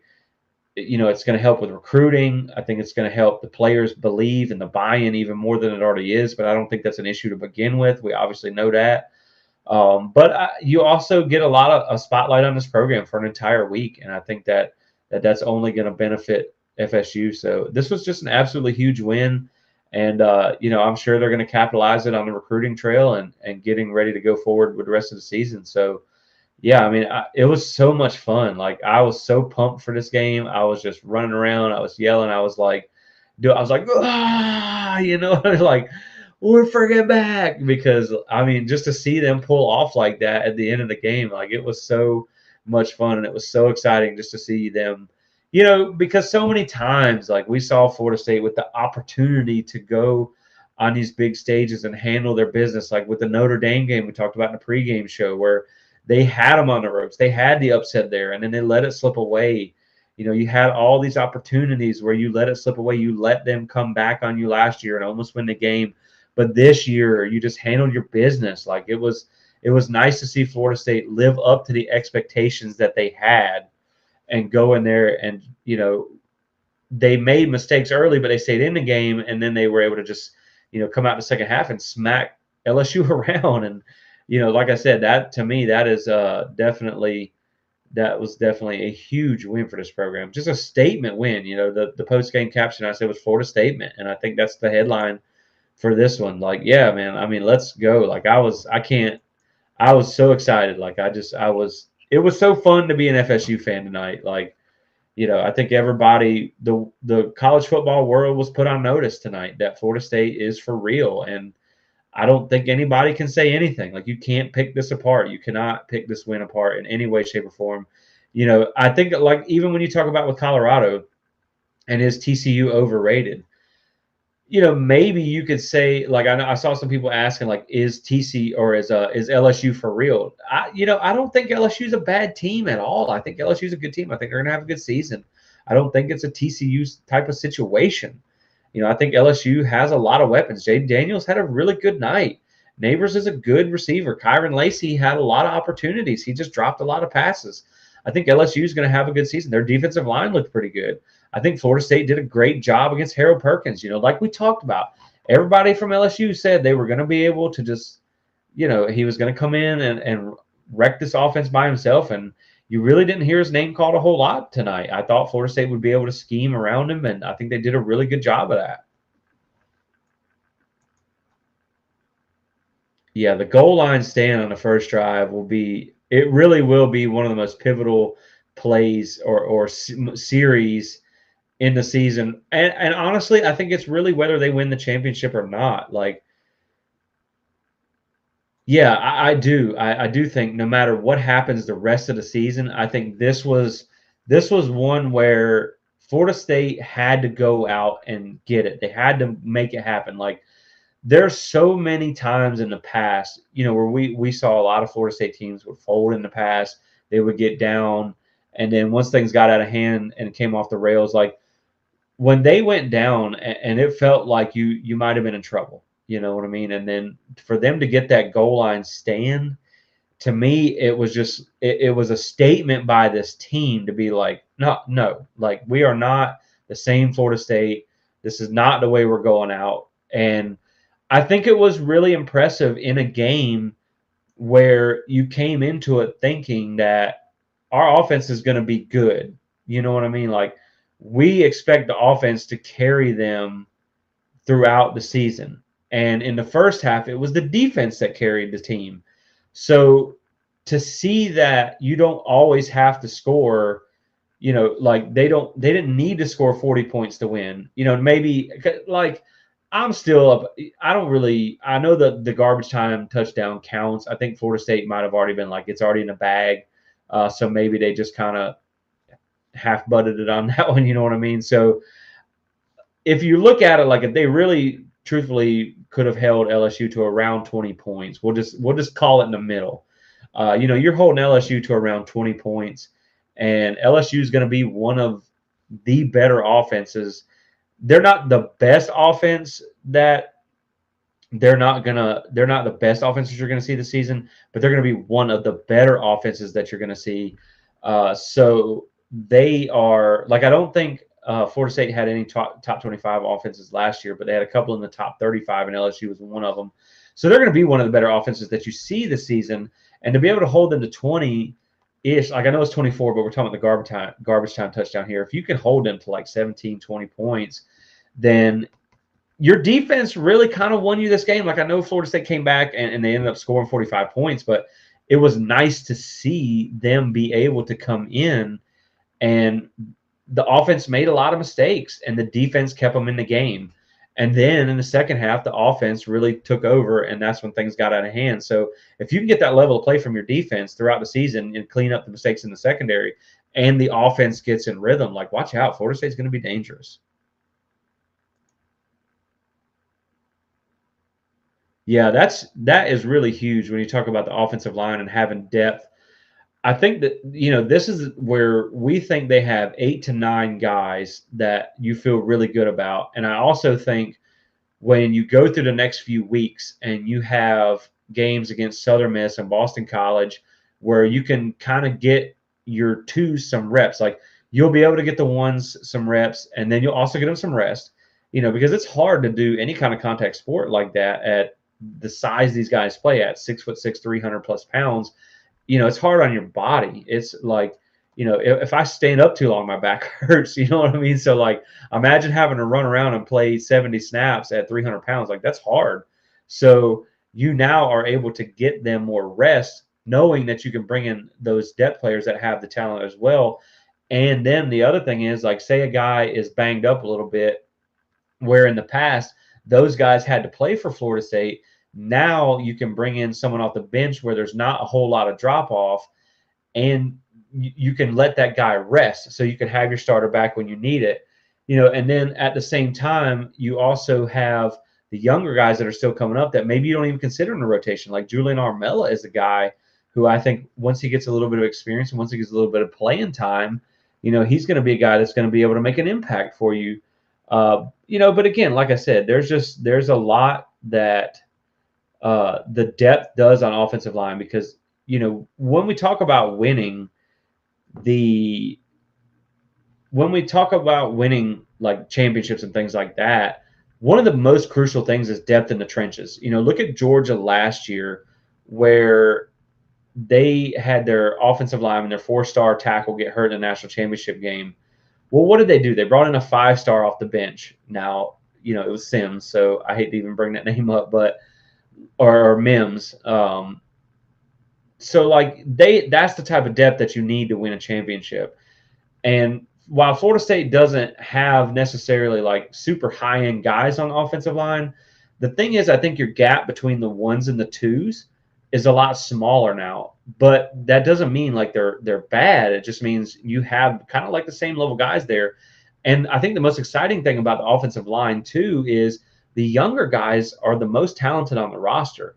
When you talk about like blue chip ratios and things like that, like Lucas Simmons and Julian Armella and guys like that, those are your most talented offensive linemen on the roster, and they're still young and developing. So while we talk about from 23 to 24, you're probably going to have a drop off because you're going to be changing quarterbacks. You're going to be losing people like Jared Verse and probably Trey Benson and both of your dominant receivers and Johnny Wilson and Keon Coleman. They're more likely they're going to be gone. And Jaheim Bell, you're going to lose a lot of these guys. But at the same time, your offensive line is someone where you're getting better as time progresses, because that offensive line class that they had in 2021 was huge and it had a lot of talent in it. So to me, your talent floor has continued to elevate in the offensive line room. So now your ones are better. Now I do think Dylan Gibbons was a really good player for you last year. I think that was your biggest loss. I would love to see him back on this team, but your ones are very serviceable now. And of course they have room to get a little bit better after this game, but you're also outside of Clemson and maybe Pitt. You're not really going to see a defensive line as good as what LSU had tonight, even with Mason Smith out. Now, like Florida's got size, but their defensive line wasn't very good. Miami's got a couple of guys too. Their defense looked a little better, but LSU's probably the second best defensive line you're going to face tonight or this season. So, if you did okay in that challenge game 1 and then you get better throughout the season, you expect them to be able to do well against the rest of the defensive lines that they're going to face. And then as you get your twos, because initially when the game was tight, it's kind of hard you don't want to rotate too many people. So if you can get your depth players and more experience in the Southern Miss game and the Boston College game, then you feel even better because now you have backups that are experienced in your system too. So to me, overall, like Alex Atkins, when we talk about Florida State 10 years from now or whatever the case may be, and say, Mike Norvell has won a couple of national championships, or whatever, and Florida State's had success, I really do think we're going to come back and we're going to talk about Alex Atkins being the cornerstone of what built the success at Florida State, because what he was able to do with this offensive line is it's worked miracles for this team, because it's not, Florida State sometimes had issues operating practice from what we heard in the past with the offensive line struggles that they had, to now having a two deep that you feel can compete with a lot of these teams. So, again, like I said, it's really going to be. I mean, I think when you look back at the success Florida State has in the future, I think Alex Atkins is going to be one of the ones that you look at to be behind that. So, yeah, definitely. I do. Yeah, I know it's going to be hard to sleep. Like that's why I'm still on here right now, because it's going to be hard to sleep. But I do feel it coming. I just hit 35, guys. So it's hard for me to stay up. This is like a new record for me. But it's hard to sleep after a big win like that because it was really exciting and I love it. Just being able to watch that. But you're more than welcome for the time. I just love doing this. This is something that is definitely like it's a passion project for me and I just really enjoy this. The live stream was something I was really looking forward to because a lot of times in like the game preps and stuff like that, I have a lot of notes and stats that I want to go over. And this is an opportunity for me to just go off the cuff and just talk FSU football like we're standing at a tailgate, which is why I started this to begin with. That's why I started a podcast was, I moved away from home and I lost contact with a lot of my football friends, and I mean, we still keep up during football season, but yeah, it's definitely, like I said, I just love talking Florida State, and so I'm more than happy to jump on here in kind of this like relaxed environment, and I really hope to do this more often. Like I said, I'll be in Tallahassee next week, so we'll see. Maybe I'll do something outside the stadium, but I definitely plan on doing more of these throughout the season. So I appreciate you tuning in and sticking around for so long. I really appreciate it. That's why I do it. So definitely get some rest and wake up tomorrow and make sure that you go tell an LSU fan what happened tonight. Make sure to rub it in. So, um, yeah, I definitely like. We talked about in the pregame. I thought Florida State could run away with it. That was something we talked about. I thought that if they got ahead with the big play, that LSU didn't really have the offense to come back, and I think a lot of that was defense shutting the door on them. But I think a lot of people felt like Florida State could do it, and the funny thing was, I think a lot of it was like LSU felt very confident and felt good about telling you they were confident. And I think Florida State was like sneaky confident. We were kind of like, all right, we'll see. Just line it up, we'll see. And then look what happened. And so you went out there and you just absolutely, yeah, exactly. You just went out there and you whipped them and you showed who the better program was tonight. And that's what was so fun about it, because before the game started, I was like, man, please, just like after this last week of going back and forth with LSU fans, I was like, I hope we win a lot of games this season, but this is one of them that I really, really, really want to win because I want to go shove this in some LSU fans' faces for all the stuff that they've said. Now, I probably got about 500 comments to go visit because they have absolutely blown up my social media in the last few weeks.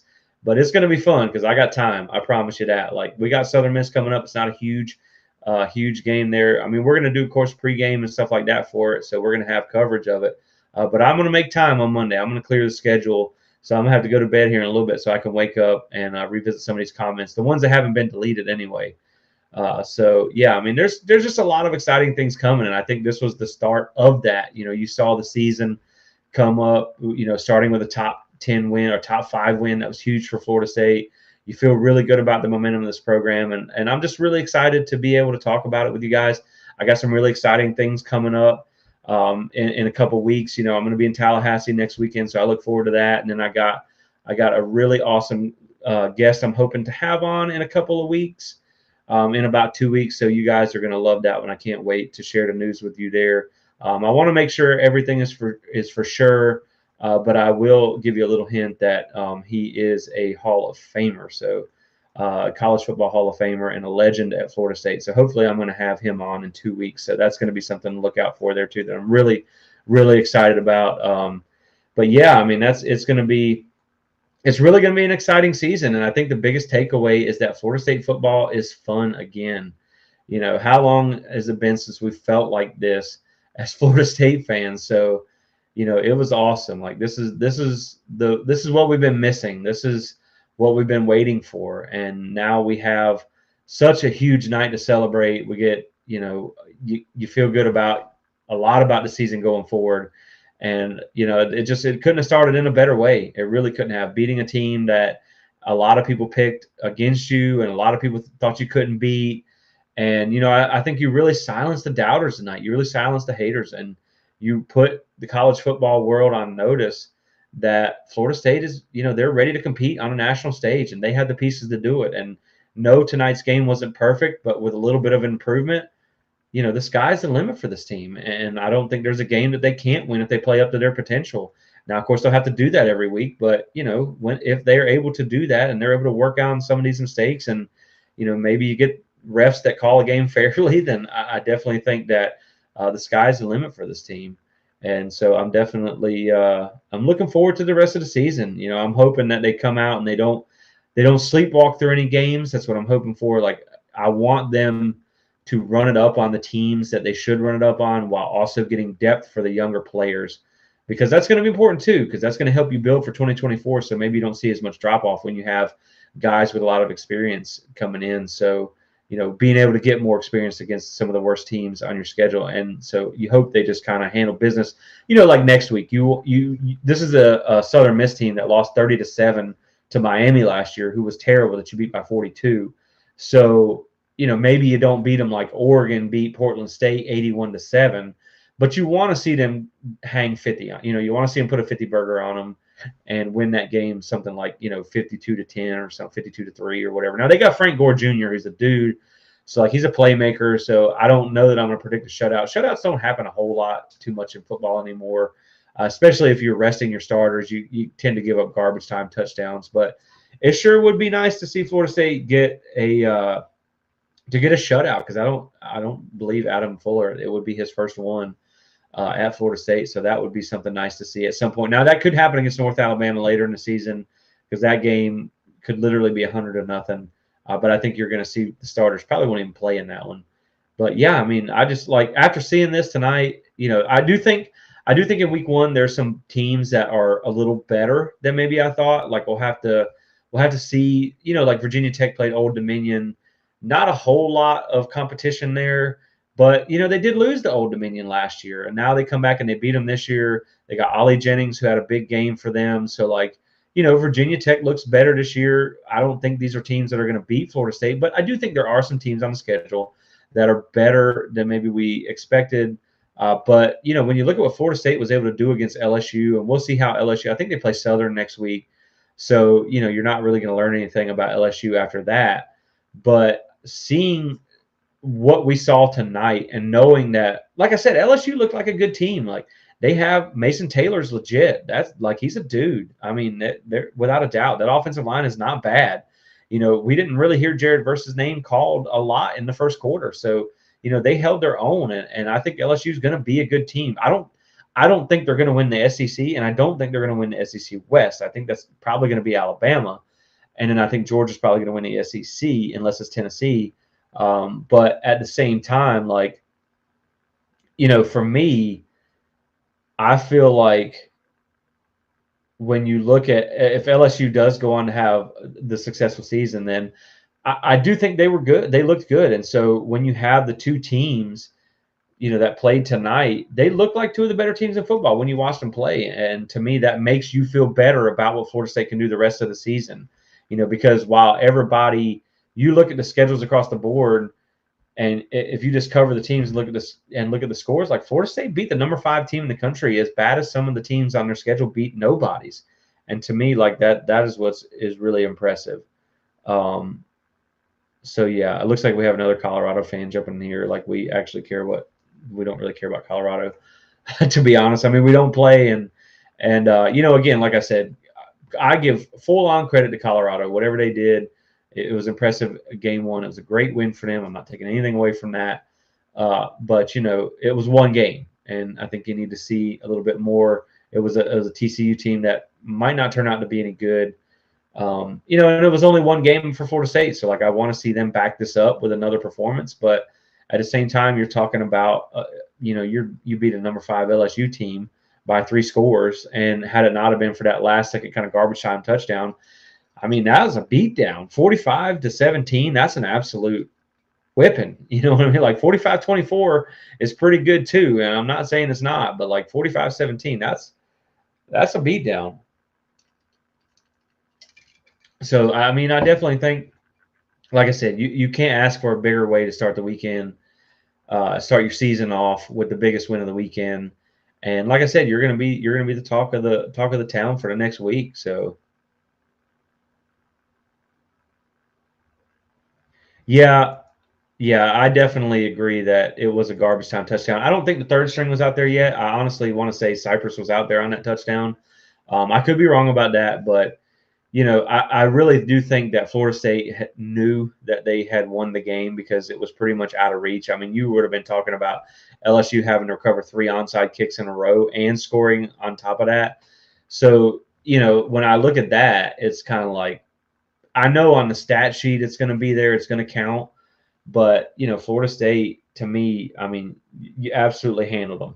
You know what I'm saying? So, like, I definitely, uh, I definitely think there. So let's just cut back real quick. Let's look at a couple of stats real fast. See what we got here. So Florida State put up 494 yards of offense, almost 500 yards on LSU's defense. Now they did give up 460 yards, but like we said, I mean, we know the defense needs a couple of things to be tightened up. 135 rushing yards, 7 penalties. Obviously we got to get that cleaned up. 2 penalties on LSU, which is kind of insane there. Passing yards, 359. Like we said, a pretty big one there. So let's see. 9 of 14 on third down. Not too bad. A lot better than Florida did.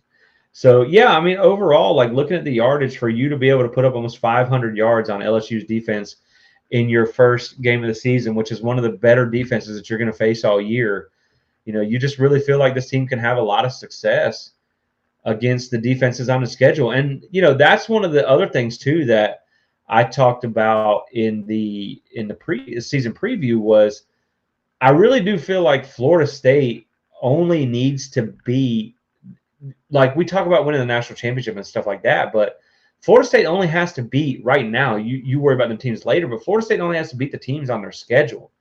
And right now, like you just beat those. I think Clemson's going to be a harder game because it's on the road. But when you talk about you just beat LSU, you just went ahead and put a check mark next to the second hardest team on your schedule.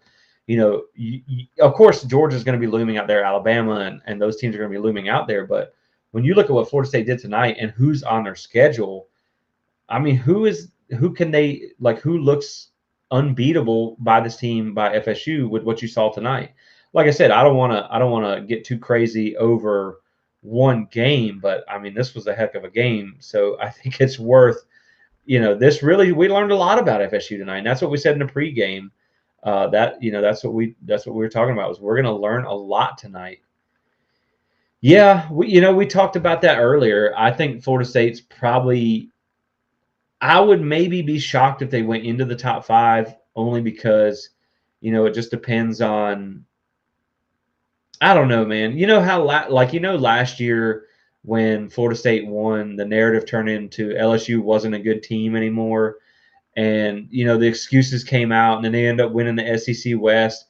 So I will say at least like this win can turn into something, later on. Like if LSU does prove to be a good team again this year, then like when it comes time for the playoff rankings and stuff like that, that will carry its weight. You'll be fine down the road there. But, at the same time, it's like I do think on it's to me, I don't know that they're going to jump all the way to 5. I think LSU will fall. So I think you'll jump up to at least 7th. But again, I think with them beating Penn State, beating West Virginia, that it's a Power 5 win, but it wasn't the top 5 team in the country. That's for certain. I could see you jumping them. I could see you jumping USC just because that you have a better defense and your offense looks as good against a better defense than they've played. They played Nevada and San Jose State, so your defense looked good against a better competition. Your offense looked good, but when you look at Caleb Williams and just the whatever wow factor or whatever of those teams. I don't know that Florida State's going to jump them, but this was, people are still going to find a way to hate on Florida State some way or another after. They're still going to find a way to diminish this win. They're going to try. They're going to try to, but at the same time, I don't really think you can. I don't think you can poke any holes in this win. So is Clemson better than LSU? That's hard to say, and the reason I say that is because we don't know what Cade Klubnik is. I think when you look at mostly potential, so when you look at if you just kind of go across the board, I think the offensive lines are pretty comparable. When you look at Clemson and LSU, they both have good offensive lines. When you look at quarterback, Cade Klubnik is a better passer than Jaden Daniels, or has the potential to be. But like we talked about, the only two teams that he's played is North Carolina last year. Now, North Carolina had a decent defense against South Carolina, but when you talk about the two teams that they played last year where he got a majority of the workload, it was North Carolina and Tennessee, both teams who don't have a good pass defense in any way, shape, or form. So we don't know what Cade Klubnik is. They have some receivers there. Antonio Williams is a talented freshman. You have Bo Collins, who's a big receiver for them, who could step up and be something. But they also lack receivers, and I think LSU has a better receiving core than what Clemson has. But Jaden Daniels, now a lot of that depends on like how much weight you put into what the quarterback needs to be better at versus whether he's just good or not. Like Lamar Jackson, he was an amazing college quarterback. You might have a guy like Trevor Lawrence who you say is a better passer, but at the same time, like if the guy gets it done, he gets it done. And I think Jaden Daniels is obviously a far superior runner to Cade Klubnik. But if if you talk about pure passing ability, I think Cade Klubnik has a higher ceiling there. So, when you look at running back, I think that LSU or Clemson has the edge there. I understand now. Apparently, Logan Diggs did not play tonight, and then John Emery Jr. was also out, so they were down 2 running backs. But Will Shipley, to me, by far, is a better running back than anything that they have on their roster, and Maffa is a good running back as well. Shipley put up over 1,000 yards last year. He's, as much as I hate to admit about a Clemson player, he's good, and so you look at really, I think running backs, you would give the edge to Clemson. And then on defense, I think like if you look at LSU with Mason Smith, now you're bringing in a whole different player into the conversation. But Clemson has a lot of really good players on that defensive line. Like they have a deeper defensive line than Clemson, and I think they're more talented than what Clemson has. So I definitely think that's going to be the toughest defensive line you're going to face this season. I think linebackers are actually really comparable because you have Barrett Trotter at Clemson, and I don't remember the other guy's name off the top of my head, but he's also very good as well. As good as Harold Perkins and Omar Speights are, I think that Clemson's just as good there. Now, Clemson also has questions in their secondary like LSU does, but I think there's less questions there. When you look at a guy like R.J. Mickens and some of the other guys that they have in the secondary, they were really banged up last year, and I know they kind of got exposed in some games, particularly the Wake Forest game.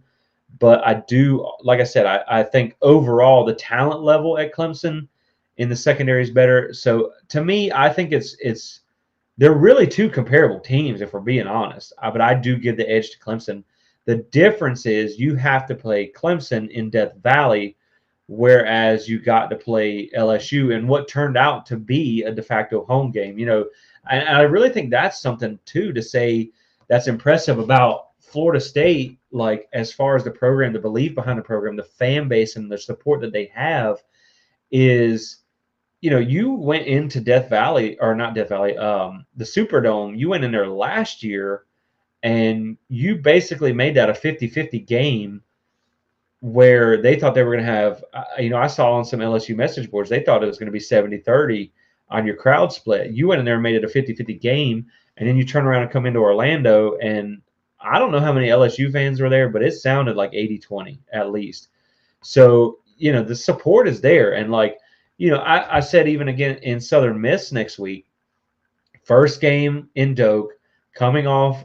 Now we know, we didn't know, but like at the time that they were going to beat LSU, but now if they potentially did, you're talking about the first game in Doak at night, coming off that win against LSU. You're going to have a pretty good crowd even for Southern Miss because it's an 8:30 game, so it's not even the weather. It's not even going to be hot.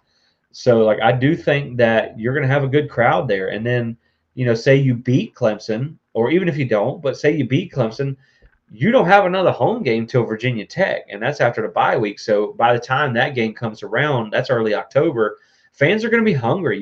You've only had one home game in the entire month of September. So I think when October comes, fans are going to be hungry, and I think that Virginia Tech game is going to be a big crowd there too. Now, of course, you got 3 home games in a row, which makes it a little tough sometimes for people to travel 3 weekends in a row.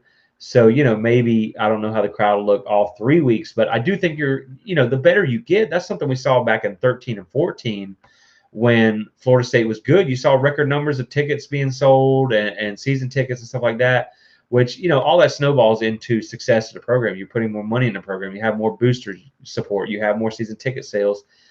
And I think that you're going to see that the fan support was already there last year. Like you had the couple of sellouts for the first time in a long time. And then you're also, now when you look at the excitement behind this team, you're going to have good crowds all year, I think. And you should have maybe a couple sellouts. Now, of course, your home schedule is kind of weak this year. Miami's going to be the biggest game at home. Maybe like if Duke does turn out to be really good, that could be a good game. But I think Miami's going to be your like most exciting home game. So it's not the greatest home schedule, but at the same time, one of my goals for the team this season, I want to see them go undefeated at home. And, after tonight, I think they have a really, really good chance of doing that because I want to see them put the fear back into playing at Doak. Let's see, the other 6 teams, we have winner games. They're all against. Yeah, no, I 100% agree with you. And I to me, this is why preseason rankings are dumb. Like if you bring up a good point, and it's not that I don't think Florida State should jump them. It's just whether I think they will or not. But that's why the important thing to remember is AP and coaches, like it doesn't matter anymore. Now it's only about the playoff rankings, and they don't come out because they want to wait and have a body of work first. Because like you said, if you were to just like say there were no preseason rankings and you just came out and said, okay, we saw all the teams play in week 1. Now everybody put teams on your board in order, from 1 through 25. Florida State's number 1. I mean, to me, easily. Like there was no bigger win than this of the entire week 1. So, I mean, realistically, like you said, if you look at, they beat up on a lot of cupcake teams. So to me, if you just take a blind resume, where you see sometimes they'll compare teams and they'll block the logo out and you think which team's actually better, and you just base it off body of work and resume and things like that. To me, if you do that with Florida State, there's no doubt Florida State's number 1 right now, just based on body of work and the team that they beat and how they did it. And it was a neutral site. Like I know you had the crowd advantage, but you weren't in your home stadium. You were both in a neutral site stadium, and that you both got to play in a bowl game last year.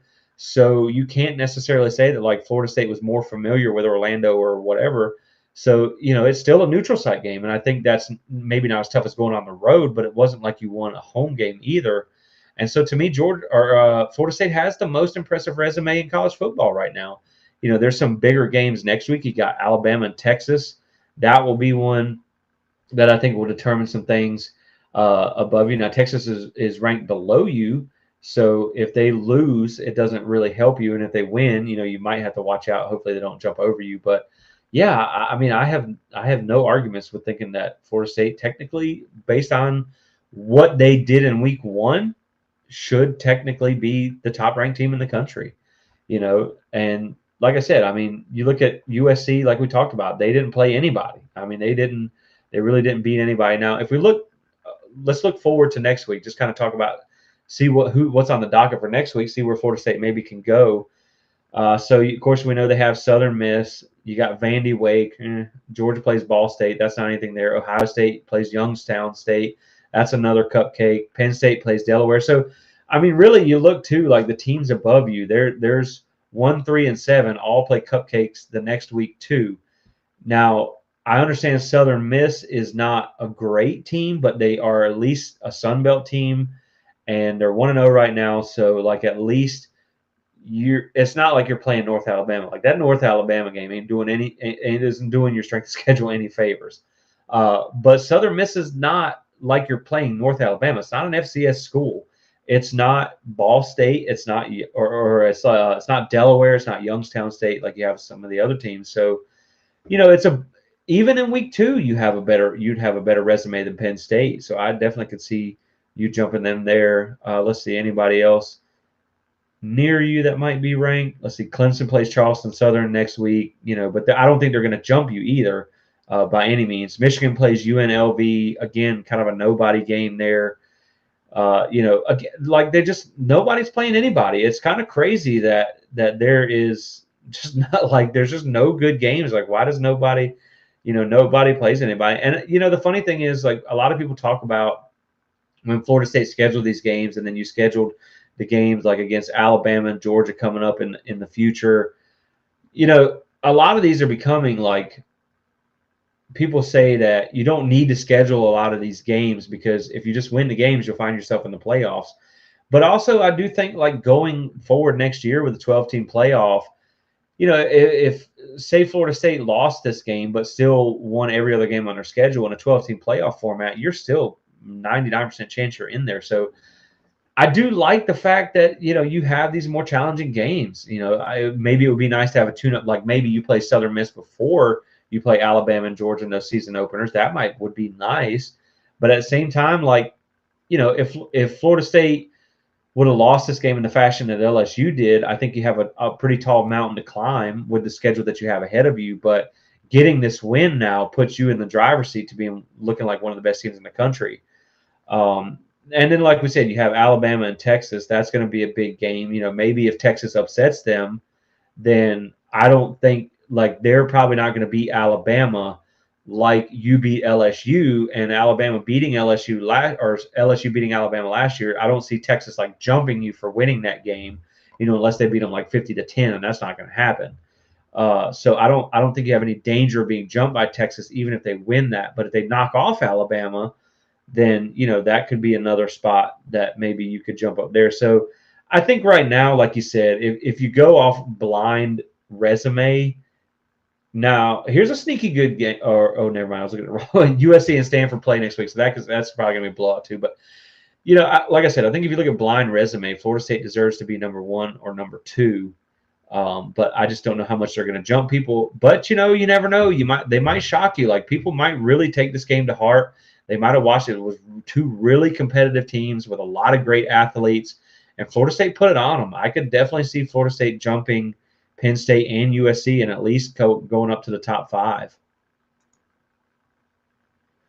Yeah, I cannot wait. Like, I do feel like the game, just the hype behind this team, being the first game at home at night, like, that was such a big thing too. Like, that game coming out at 8:30, I was so happy because those noon games in Tallahassee in September are absolutely brutal with the heat, just sitting in those aluminum bleachers just cooking. I was at the Boise State game that got moved from Jacksonville after the hurricane a while back, and, like, man, we absolutely cooked in that game. So I think being a night game does help you there with the crowd factor. But coming off of this win, as big as it is, like, I can't wait. I know it's going to be a fun, electric atmosphere. I can't wait to be there. And I know they were going to be, it's going to be exciting. So I can't wait. The atmosphere is going to be electric in Tallahassee. There's going to be a lot of buzz around this team. You expect to beat Southern Miss. So obviously it's not like it's a big game, but I just think coming off the heels of this win, first game at Doak at night, and like we talked about, knowing it's the only one until October, I think it's going to be huge. I don't know if it's going to be a sellout, but it also wouldn't surprise me if it was after this one. It really wouldn't surprise me. Let's see, do we have another big opportunity for the opener next season, like another SEC team? I know we're supposed to play Alabama and Georgia at some point in the future. Yeah, I think next year we get Notre Dame on the schedule. I'm not sure. And then we also have Memphis out of conference too. But they do not open with an SEC team the next year, 24. But Alabama is 25, 26. Georgia is 27 and 28. So you do have those two big SEC teams. Now, I will say there's a lot of belief that those games could not happen if the SEC does happen to go to a 9-game conference schedule at some point with further expansion and things like that. If they do that, there's a lot of belief that those games could get canceled. Like you had with the Oklahoma game with Georgia, where it got canceled and they ended up having to play UT Martin or whoever they replaced that game with. So that is something to look at too. It's not guaranteed that those games are going to be played, but next year, no, I don't believe that Florida State does play them next year. They don't play the SEC team next year, but I think it's maybe Notre Dame on the schedule. I know Memphis is on the schedule as a home out of conference game, but like I said, they do have Alabama 25, 26, Georgia 27, 28, and those are going to be huge. And it's funny, like when you first saw those games get put on the schedule, you're like, oh, this was, who did that? Why did you do that? But now it's, Florida State's changed, and with the recruiting that they've got going and stuff like that, I could totally see Florida State being in a position to compete in those games. The last time we beat down a top 10 ranked team, that was Clemson on the road. I believe Clemson was number 5 for that game. They were definitely top 10. I believe they were number 5 in that game. And I mean, Florida State, that game was over from the get-go. Florida State ran them out of the stadium in that one. That's one of my all-time favorite games as an FSU fan, just because, Florida State, it was like when Jameis came out, had the big game against Pitt, and then it was like, are they for real? They had a good season in 2012. They got this hot, young quarterback who had a great first game. Are they for real? But then you were going up to Clemson, you were going to Death Valley, and it was like they were a top 5 team. Remember they had the 15-minute special on them driving the bus around the stadium just to run down a hill and all that, like all that whole thing. And then Florida State went in there and absolutely smoked them, stormed their own field. There was Florida State's out there. Like, what did Jameis say? We turned Death Valley into Tallahassee. So that was the last really big time top 10 win. And, it's hard to believe that it's been that long, but, that's what makes you really appreciate games like these too, because, they don't come along very often. But yeah, I mean, that was a really, that was a fun game, man. That was one of my funnest. That was one of my favorite absolute games in Florida State history. Just the way that everybody hyped up Clemson for them to just get absolutely thumped by Florida State. But this was up there. This was one of my favorite games too. This one, like last year, was super exciting. I loved the LSU game last year, but I think a lot of that had to do with just being in New Orleans and it being such a fun trip and an exciting game. But this year, it was really fun just to watch Florida State kick the you-know-what out of a top 5 team. And that's what really made it enjoyable, was just to see them go in there and, live up to the hype. Like, they embraced the expectations. Mike Norvell said at ACC Media Days multiple times, like, if you don't want to play for a place that has expectations, don't come to Florida State, because this is what this program is. And so that's something that I think Florida State came out with in this game and was like, look, we're here, we're ready to play, we're ready to meet these expectations. And I think this is going to put the college football world on notice. Do I get the feeling that Duke will beat Clemson tomorrow night? I don't. I don't. Now, I think Duke is, what I was saying earlier was, I think Duke is enough of a challenge that we're going to learn a lot about both teams. Like, I don't expect Clemson to just roll Duke. I think it's entirely possible. The thing about Duke is they're a dangerous team because of a lot of the reasons that Florida State's a dangerous team. It's what they return. They return over 99% of their yards, and they did a lot in year one. They have a really good quarterback in Riley Leonard, but they just don't have the talent level that Clemson has right now. Now, that doesn't always mean that a team with more talent is going to win, because obviously the perfect example is Appalachian State going in and beating Texas A&M last year. But Clemson is not typically a team that drops games like that. And, one thing we talked about was Duke has had one top 50 recruiting class in like the last 10 years, and it was 48. So when you, like, I'm pretty sure I did some research on it. I don't think they actually, unless they got it through the transfer portal, which is entirely possible, but I'm 99% sure they have 0 4-stars and 0 5-stars on their roster. So it's just more like when you talk about a team that has overachieving players, but then you're running into a team that has, I mean, when you look at Clemson, both of their linebackers, probably about 4 to 6 of their defensive linemen are NFL draft picks. You know, at least probably 1 to 2 of their offensive linemen. Will Putnam is a guy at center who's a veteran guy, all ACC guy. You know, the quarterback, Cade Klubnik, if he turns out to be like what they think he's going to be and the upside that he has, that's an NFL type guy. I just think like Duke is a good team that overachieves, but I don't think they have the talent to beat Clemson. But I do like that they get them at home because I think it removes the Death Valley factor. You know, Duke's probably going to have a decent crowd as you can expect for Duke, being that it is a big game against Clemson. They won 9 games last year. They're going to be excited about their upcoming season, of course.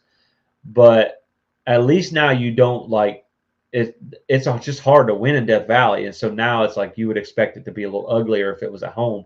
But you get them at home, and you know might be a little very small crowd factor because Duke doesn't have a very big stadium. But at the same time, I think you're going to learn a lot about both teams. Can they beat Clemson? I mean, anything's entirely possible. Texas State beat Baylor. And you know, I mean, you look at some of the upsets that you see all the time, and Duke. You know, anytime you have a team that has a really good quarterback and a team that returns a lot of offensive production, you know, they can be dangerous. But I think more of where you're going to see this game be decided is in the trenches. You know, they have a decent offensive line at Duke, but their defensive line just doesn't quite have the talent.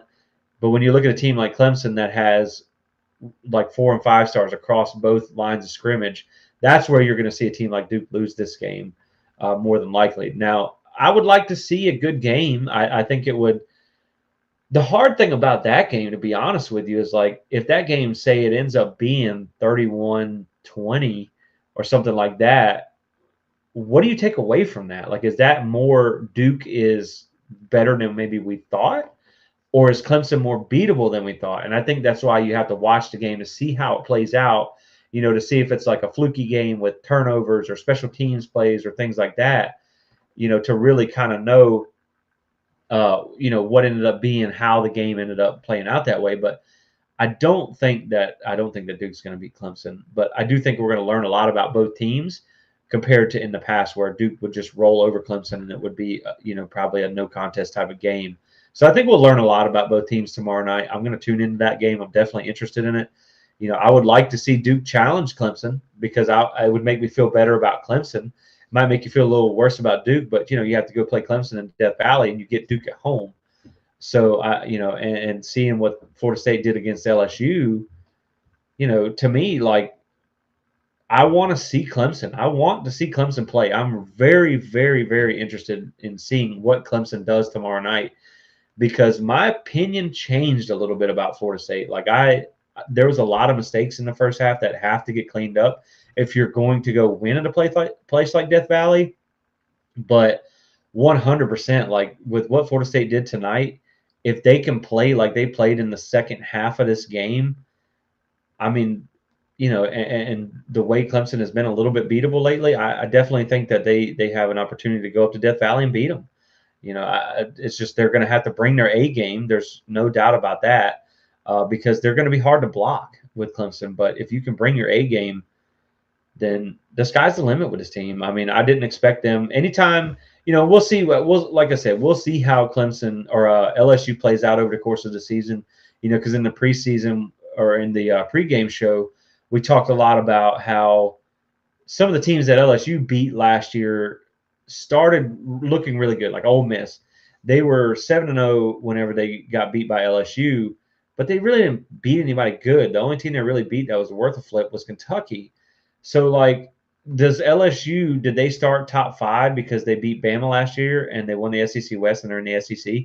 That has a lot to me. That's the primary factor of why they started in the top 5. But at the same time, like I said, I mean, you know, you're talking about if Florida State, if they do end up being a top 10 caliber team like they were last year, and Florida State just beat them by 3 to 4 scores, I mean, that's an impressive as win as you can ask for. You know what I mean? Like that. That is really about as an impressive season as you can ask for.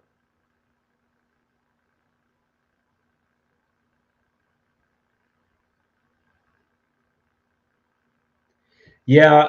Now I do agree there. Like I fully expect Florida State to take a little bit of a step back last year or next year. Now, a lot of at the same time, like we'll have to go through at the end of the year and see what other teams lose. You could have Miami without Tyler Van Dyke.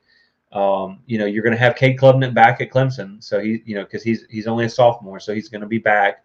So you have things like that to look out for. But I do think the interesting thing about Florida State going forward, you're going to lose a lot of your key guys this year, a lot of them, and that's the reason I expect them to take a step back. But at the same time, something that Florida State has not done for a long time because they haven't had the luxury of doing so. When you think about losing to Jacksonville State, having to have the comeback win against, I forget the team who it was, but they won like 45, 44 a couple years ago under Taggart or whatever. There's just the comeback win against Samford. Like Florida State has not had a chance to play their depth players in the games that they're supposed to. When you play a team like Jacksonville State, like we should have had the cheerleaders playing in the fourth quarter. That's just that kind of game that it should have been. You haven't had a chance to build experience depth, which is why you're just now getting your starters the quality experience. I think this year that's going to change. Like you have teams, say Boston College, Southern Miss, Northern Alabama, even probably Virginia Tech. I think Virginia Tech's a little better. But when you look at all those games, maybe even Florida, you should be able to get your backups a lot of reps in those games, which is going to help build the depth going into 2024. So, I think when you go into 24, you're going to have a team that has got more experience than what we've seen in the past. So that could give them a little bump. And then I also think you have to keep in mind the portal does change things now because I think you have your quarterback of the future. I think it's going to be Brock Glenn and Luke Kromenhoek. That's going to be a really fun battle to watch. I don't think they're going to like go out and get a quarterback in the portal unless you have like some kind of insane game changer. But I think what you have, I think you'd rather live with like a Brock Glenn. And Tate may be the guy to win out. I really don't know, but from what I understand, I mean, I think it's going to end up being Brock Glenn. But if you have a guy like that, maybe you don't go to the portal there. But when you see like the track record of success that Florida State has had with these portal players, and I think another thing that's going to be really big this year too is they're projecting like 10 to 12 guys going to the NFL off of this roster. And that's not something Florida State has been able to kind of flex either lately, is having a high number of draft picks. So like if you're able to go out on the recruiting trail and say, look, we put 10 guys in the NFL last year. We went out and won the ACC and won 12 games or whatever the case may end up being. Maybe you win an Orange Bowl or something like that. Your recruiting is going to keep taking off. And then like we talked about earlier, your most talented offensive linemen are still the youngest ones on the roster. That 2021 class was loaded with blue chip offensive linemen. And then you also added like a Lucas Simmons the next year too. And you have Jonathan Daniels and all these guys coming in now.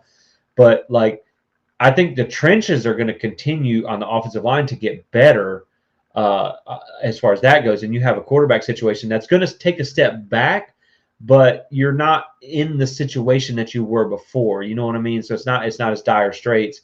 And then you're still going to have Destin Hill next year. You're going to have Portier more than likely next year, depending nobody hits the portal.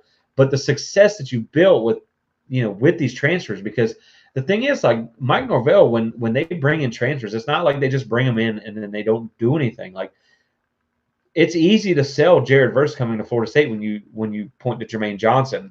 The next defensive end that they might get, you can easily point to the success that you've had with these transfers. And so to me, what that does is now you almost have to manage your roster like an NFL roster. You bring in the high school recruits that you can at the positions you feel like you want to develop those guys. But then if you have a shortage, you can go to the portal. And if you're one of the top portal destinations in the country, which Florida State is, you're also competitive in NIL. You have a successful track record of with your transfers, then you manage it like an NFL roster. Say you like Brock Glenn at your quarterback, but then you need to go get a receiver. Well, you just go grab him out of the portal. So I think that's why it's so important for Florida State to be able to win the ACC this year and maybe make the playoffs and to beat Clemson. I think you really need to beat Clemson this year because I don't know that you're going to do it next year because they're not going to lose as much as you. So I think it's critical to beat them this year with the team, because Florida State, they really pushed a lot of their chips into the table for 2023. So I think they need to accomplish that. And I think that this was like, whoo, good thing we did that. So I definitely think that, you will take a step back next year, but I think you're in better shape with recruiting too and the portal. The portal, you can flip a roster overnight. Yeah, they definitely were double teaming Fisk a lot. And I mean, they got away with so many holds, it doesn't even make sense. And like, I normally hate to blame refs or anything like that. I hate to be that guy, but I mean, there's a picture on my Twitter or X or whatever you want to call it, or Facebook. Like, if you want to go look at that, like, it's a clear picture of Fisk penetrating through the offensive line, and you have one guy that's holding him on the back and one guy that's like holding him from underneath. It's a clear double team and it's a clear hold. It was unbelievable the calls that didn't get called. And the thing was too, like, that play in particular was right in front of the referee. I have no unearthly clue how that didn't get called.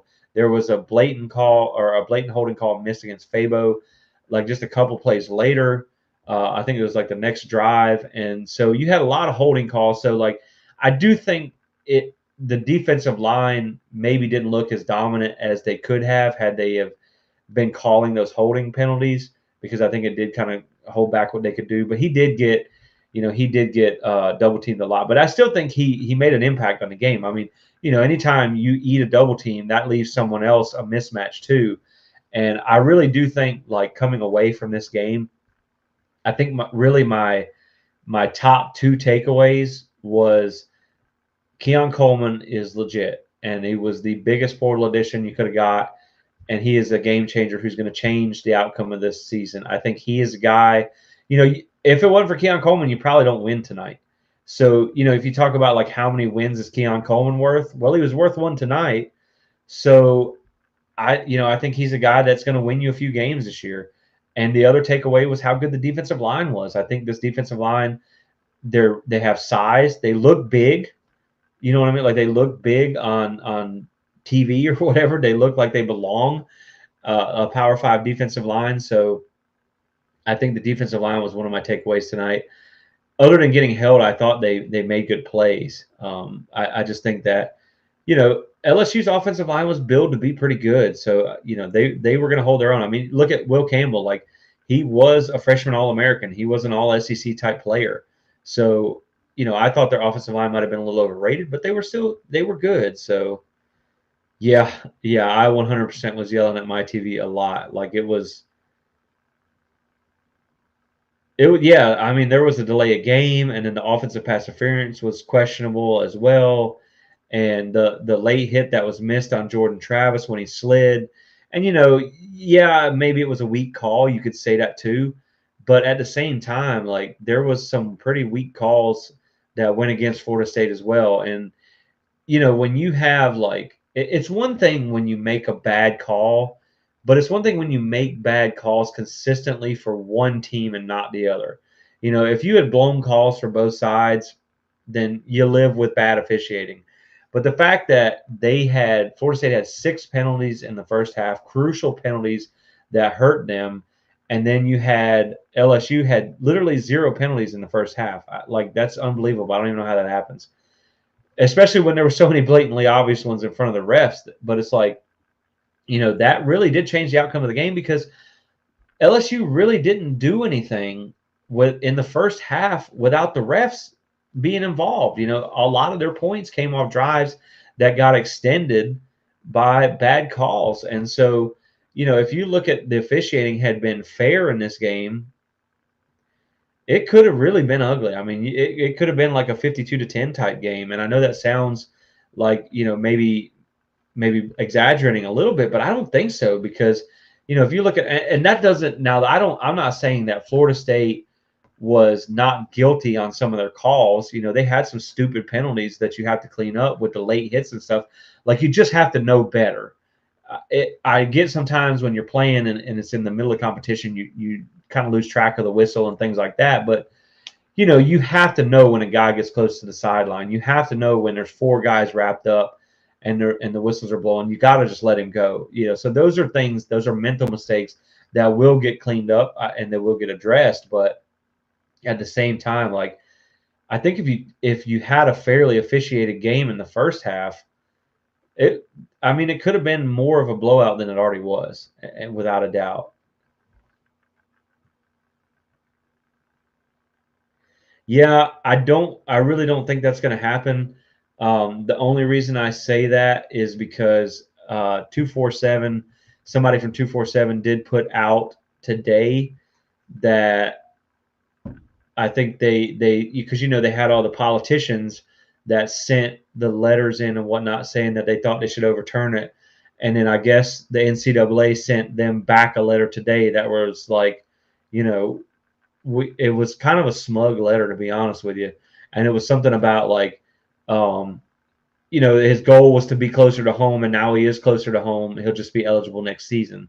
So basically, it sounds like it's probably not going to happen. I thought, there was initially going to be some promising things on it. With what we saw out of North Carolina, they said they thought their guy was Tez Walker was going to get his too, and that never happened. But now that I look, seeing that today, I'm a lot less hopeful that that's going to happen. And I think that does hurt your depth, especially when you talk about over the course of a season. Because again, like we mentioned in the pregame, 6'6", 300 pounds with experience, that's hard to replace. But at the same time, I think with what you saw tonight, I think you're fine. I think you did good. And I think you have depth. I mean, Malcolm Ray, Dennis Briggs, Josh Farmer, Fabian Lovett, Braden Fisk, like all those guys did well. And you also have Tafasi and things like that. And again, you'll have more of the younger guys that'll get playing time coming up. But like I said, I do think that they're fine on the defensive line. But of course, if you had Daryl Jackson, maybe I would say that like Keon Coleman is obviously going to make a bigger impact on the season. But if you had Daryl Jackson, then really maybe you look at. I guess what I'm trying to say is I don't know that Daryl Jackson puts you over the top in any one game that you were already probably going to win. I don't know that he wins you the Clemson game. But I certainly think that over the course of a season, when you're talking about competing against Clemson or trying to compete for national championship against, say, teams like Alabama and Georgia, yeah, that talented depth is important because if someone does happen to go down on Florida State's offensive line, a 6'6", 300-pound guy with experience is great to bring in, and and it hurts to not have him. But I don't know that it's going to make or break the season entirely. But unfortunately, it does not sound like they're going to grant his waiver. I'm guessing the letter that they sent to the politicians was kind of like a no, which to me seems awfully crazy because, we hear a lot of talk about how they think they're going to want to pass some NIL legislation and stuff in the future, and you're going to need, you may need this like government's help to get some of these things passed because the only way to really get a uniform law passed is through the government.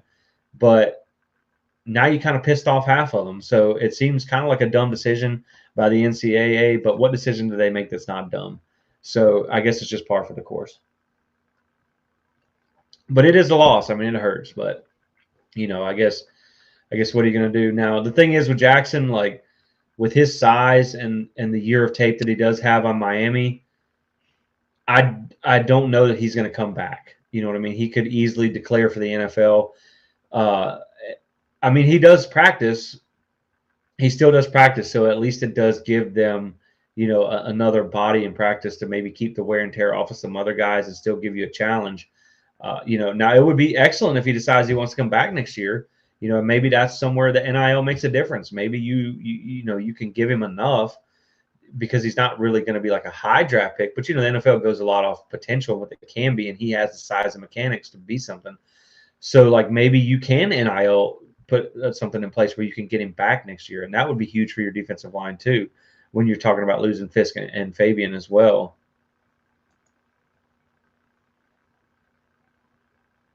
Yeah, Yeah, I do agree. Now, like I will say, the only thing is, like they had Norvell, they had a lot of penalties last year. This is something that's plagued this team, for the last few years. But I do think you'll get a lot of the things cleaned up.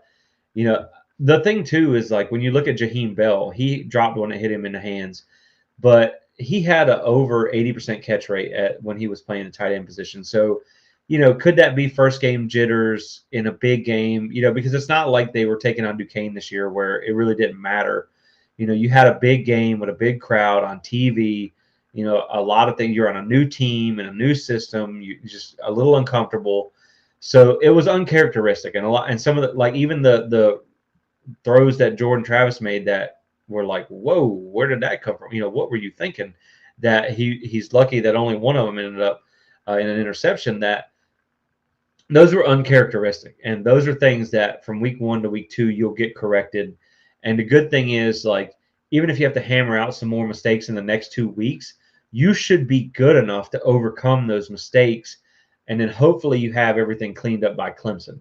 That's really kind of where you want to be in like mid-season form, so to speak. So that's kind of what you're looking for there. But I do think they will get some of that cleaned up next week and going forward. So definitely.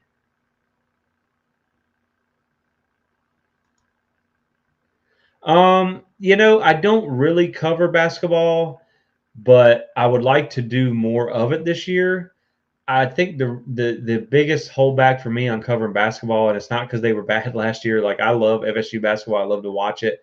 I really would like to expand that coverage more this year. The only reason I don't cover a whole lot of basketball is because I don't know a lot about the game like I do football. So it's hard for me to talk about something coming from a place I don't know a lot about. I'm 5'10" and uncoordinated. So I played football in high school. I did not play basketball. I played baseball as well and soccer, but I did not play basketball. So, to me, I don't know much about the game. Maybe I can find somebody to bring in to talk about basketball who does know more about the game. That's something I can certainly look into. Because this was like I just started this last year as a passion project. It's something that I wanted to do for a long time. But when I started it last year, I had never went through an off season before, and I dabbled in things like with softball, and because I love our softball team and baseball and things like that. Which basketball and baseball were hard to watch. Thank God for softball because they carry us through the off season. But it was my first off season too, and there's times where like you really got to stretch to put out find some content. So I definitely think it, getting more into basketball is something that I would like to do this off season. But it may end up me bringing somebody in to talk more about it because I just don't know a whole lot about it. But I do like talking about anything Florida State. Really, I'll talk about baseball. I think Link Jarrett's going to get things turned around there too. So as we go, as things progress, I definitely want to expand what we're able to do. Right now, currently, it's just me. I do the web design, I write the articles, I make the edits, I run the social media, I do the YouTube, I do the lives. I'll do everything. I don't pay anyone to do anything. I do all the graphic design and everything. I do it all by myself. So it's really hard to keep up with. It's a lot to keep up with by yourself. I put a lot of time into it. So, hopefully once it grows and I have the ability to bring in some help, then we'll go there and hopefully that'll be something that I can expand on for you this off season. Yeah, I mean, I don't know about 80, but I definitely think they could have, I mean, they could have put up well over 50, which is crazy to think about. The first half, they missed some opportunities. And, I think if they'd have just had the whole mistake, cleaned up the mistakes, like if they'd have played in the whole game like they played in the second half, yeah, I 100% agree with you. I mean, that game realistically would have been pretty ugly. I mean, you're talking about like yeah, I mean, like easily like a 56-10 type of game. If they'd have played the way they did in the second half, the whole game, because they just now again, like you also had a lot of mistakes from LSU too, So a lot of drop passes and the muffed punt and things like that. But at the same time, like Florida State was clearly the better team tonight. I think a lot of it too was even in the first half. I don't think it was that LSU was a better team.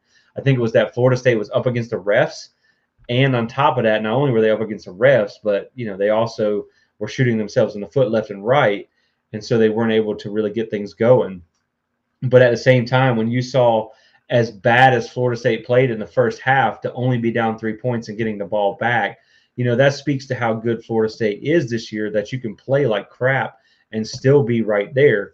And then when you do turn it on, you see what happened in the second half, and you absolutely blow the doors off the number 5 team in the country. So, if you can get, like you said, if you can put it all together, this team's dangerous. There's no doubt about it. But, we did see last year where they had down weeks. They had off weeks against NC State, and they had an off week against Wake Forest, and they played about 3 bad minutes of football, and everything came unraveled against Clemson there. But, if they can be more consistent, which is something they talked about in the offseason, if you can be more consistent, then, the sky's the limit for this team. Yeah, I'm glad that Fitz made his field goal tonight too. I think that if nothing else, that's going to be huge for his confidence going forward. And I'm not gonna lie, I'm still gonna be nervous. I was nervous when he came out. I mean, I was nervous when he went to kick, and I'll be nervous if there's like the game on the line for sure.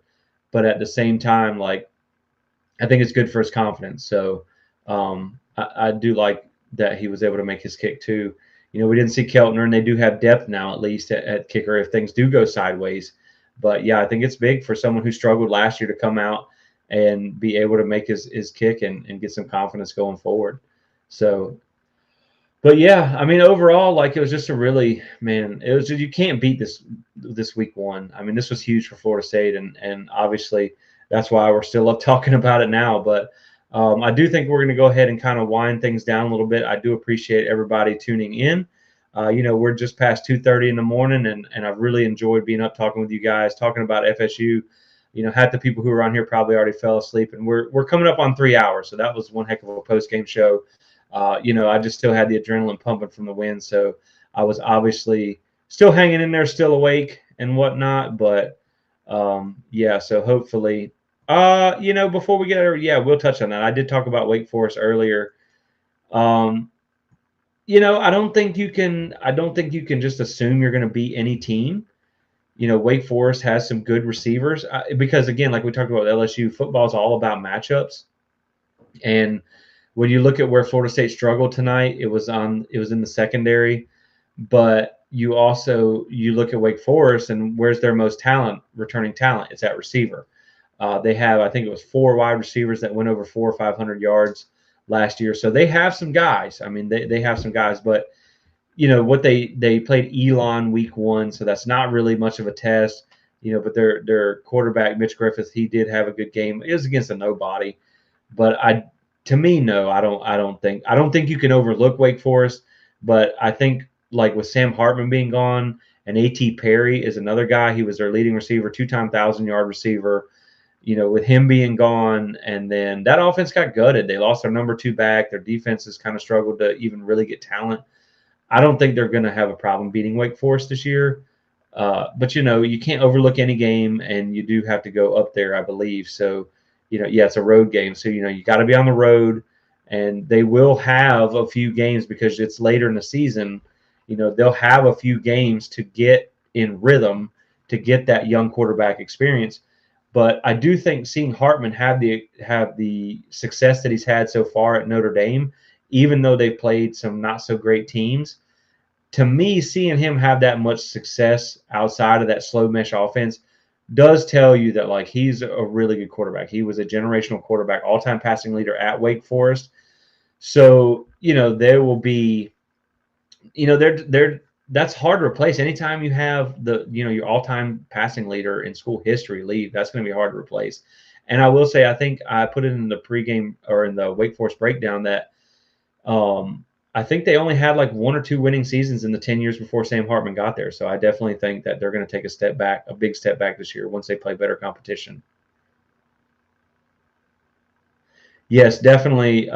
Definitely I do. Like, so I pretty much try and do a breakdown of the game coming up the week before, every week of the season. And then like if I have time, because I do work full time outside of this, so I do it in as much time as I can get. I try and do an article and then a written article and then a podcast, and then I do a pod. We have a podcast on the side too. So I do the podcast and then the YouTube videos. I do those every week for each game, and then usually the bye week I put something together. And then we have a couple of other videos that are going to be coming out this year, like even throughout the season. I have a guest that I'm pretty excited about coming up in a few weeks. That's a Florida State legend coming up. So hopefully we get that locked in and we can get that. But yeah, I'll be doing them all season long. I'll be doing a lot of the live ones too, especially like the streams. This was fun for me because this was, the pregame show was actually my first stream. This is my second one, and I like just interacting through the comments and being able to kind of go off the cuff, not having to worry about stats and things like that, keeping them to a minimum. So I definitely want to do more of these. I think it was really fun. But yeah, I'll be doing a lot of these. The only time that it might be hard for me to do like a live stream where I can communicate with you guys is like the games where I'm in Tallahassee, and it'll have to be, it'll be like I'll be outside of the stadium or something like that. So I will be able to do them, but the live streams it might not. So, I actually almost jumped on at halftime tonight. I thought about that. It's just like halftime goes so fast, and then I had to make my halftime graphic, my score edit or whatnot. So I did have to do that, but I almost got on at halftime just to share some thoughts on the first and second half and what I might some thoughts there. So like, if I'm not in Tallahassee at a game, like if I'm at my house, the thing is like I watch the games in the next room over, so I can just come in here and jump on right away and fire it up into a live stream in just a few minutes. So that may be something I'll look into, doing some halftime games like the Clemson. I want to make sure to do a lot of the same stuff for that one, a lot of the pregame and postgame shows. But like I said, tonight was really mostly a learning experience for me doing my first live stream, and I really enjoyed it.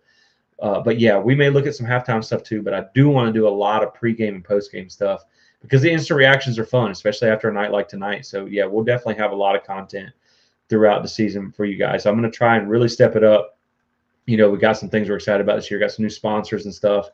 So like, yeah, I'm really going to try and put a lot into it this year. So we'll have a lot for you, I promise. And I do appreciate you, watching. I appreciate all the comments and the back and forth, and I'm glad that you were here and that we got to do this. So yeah, I mean, so definitely make sure you tune back in because like I said, I just love doing this. I love talking about Florida State, especially when we get to go back and forth, through a live stream with comments and whatnot. So yeah, that's funny because it almost never happens. It really is like, and I appreciate you subscribing. Thank you so much. Like I'm just trying to, really trying to build it up. And sometimes like it is hard to get one-on-ones. And before I started doing this, like I submitted a question for another podcast, another FSU podcast, and like it never even got acknowledged. Like I think I sent it in a direct message like through Twitter or whatnot, and it never even got like a, okay, we'll try or anything like that. And then I sent another one that was like, okay, well, we'll see what can happen, and it never got read. So like I get it. Sometimes you can feel overlooked, and that's why like I try and take a different approach on this. I'm not a beat writer. Like I don't live in Tallahassee. I live right outside of Charlotte, but I feel like I can cover FSU effectively even from where I'm at with the social media age that we live in. But like I'm not a beat writer, so I can't be out there covering practice and everything. But I do a lot of my homework. I do a lot of my research, and I also try and interact with everybody a lot. If you follow me on social media and we go back and forth, like I'm going to talk, I reply to a lot of comments on there. I get in the comment section a lot, and I really enjoy the interaction part of this.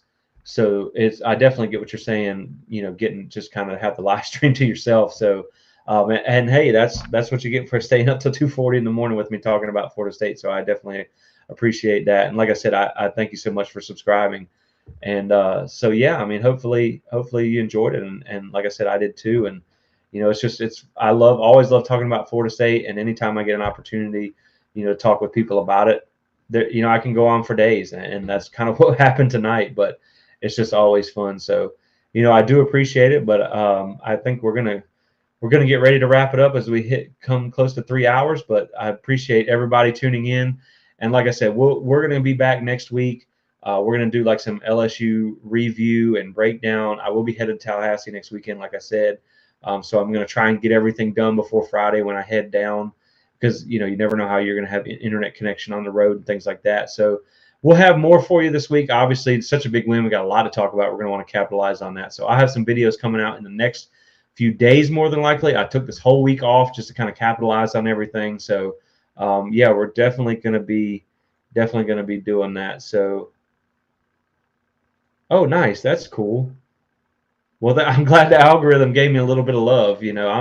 I'm still a lot smaller than a lot of these other media outlets and whatnot. But sometimes I feel like that gives you an advantage because you can kind of relate and be more personable with them. And sometimes it's hard to get discovered. It's hard to get that out there. That's why I try and be really active on social media to grow things. But sometimes it's whether a lot of it has to do with whether the algorithm loves you or not. And so yeah, I mean, it's that's cool to know that that's how you found me. And that's a lot of that too is like why I wanted to do the post game stuff, because I know like before I did this, I love the post game shows. Like I'm staying up till midnight just refreshing, waiting for the post game show to come on, because after a win like tonight, you just want to talk about Florida State, or you want to hear someone talk about Florida State. And so that's really like why I try and do the late night games. And that's why I like I said, I mean, I don't have anything going on tomorrow other than going back at LSU fans in the comments that they've left over the last week. So, what else am I doing to stay up for 3 hours or whatever to talk about Florida State? I love it. After a top 5 win, like, I could probably keep going, but at some point, you have to end it. But yeah, I mean, it's just, I like I said, I do appreciate you sharing that info, so I know that the algorithm picks it up, and I appreciate you tuning in and for subscribing. So yeah, just like I said, we'll catch you on the next video. And like I said, we're gonna have a lot for you this week, and then I will try and do a live stream next week. We may have to do it before I go down there, before I go to Tallahassee, where I got all my stuff here. So maybe we'll do like a live stream throughout the week. Maybe that'll be something that I'll even start doing. Like we'll do the game breakdown videos, but then we'll just have a live stream at like one night where we just talk about FSU and what everybody's feeling. So that's actually a pretty good idea. So yeah, we'll look into doing that. But it looks like we're rolling up on 3 hours, and it looks like there's still a few people watching. So, but I do appreciate everybody tuning in. I think we're going to go ahead and wrap it up here. What a great win for Florida State. Just an absolute smackdown of LSU, 45-24. Great. I mean, great. What? Yeah, man, they were super arrogant. I did too. They were so friggin' arrogant. Like if you go on my Facebook and look up the comment section, it's unbelievable. Like all the trash they talk. Florida State can't get better. They're gonna blow us out. They literally thought they were gonna blow us out tonight. They probably thought there was zero chance that they were going to lose that game, and they have been obnoxious. It's funny. I was telling somebody earlier, I could like wish my grandma a happy birthday on Facebook, and there would be 16 comments under there from LSU fans. That it just makes it's weird. You know what I mean? Like I get the chippiness with college football and going back and forth, and that trash talk's what makes it fun. But in all my years, I've never felt compelled to go to a Florida page or an LSU page or Miami page and go leave a comment or something like that. That's not something I've ever felt the need to do. It just seems kind of weird, but they come out of the woodwork to talk trash about this game. And I promise you the next few days, they're going to be eating those words, because I know we have receipts. I know everybody else has receipts. And, we're going to be collecting those over the next few days. So it's going to be fun. That's one of the main reasons I wanted to win this game, honestly. Like, obviously, you want Florida State to win, for the good of the season. But with all the trash LSU fans talk, like I was full on ready for this one. If they were to win, to be able to go back and revisit all these things. So yeah, definitely just super excited about that. But yeah, guys, looks like we're right at 3 hours. So I'm going to go ahead and call it now, but I do appreciate everybody tuning in. Thank you so much for watching, and we'll catch you in the next video. He probably commented on something of mine. I'll have to go back and check. I did have some really baseless comments the other day that were absolutely insane. But man, there's literally literally hundreds of them on Facebook that I could go back and visit that were absolutely just insane off the wall comments that are like make no sense. Make no it. I don't mind talking trash if you know what you're talking about. Like if you can actually bring up a valid argument.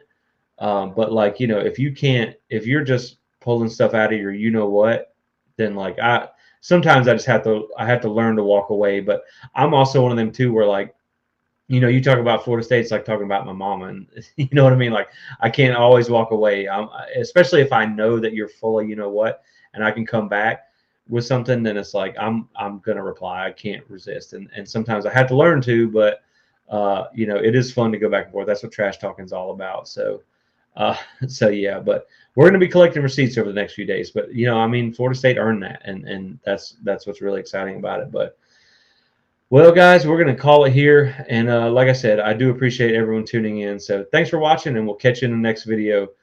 Go Noles.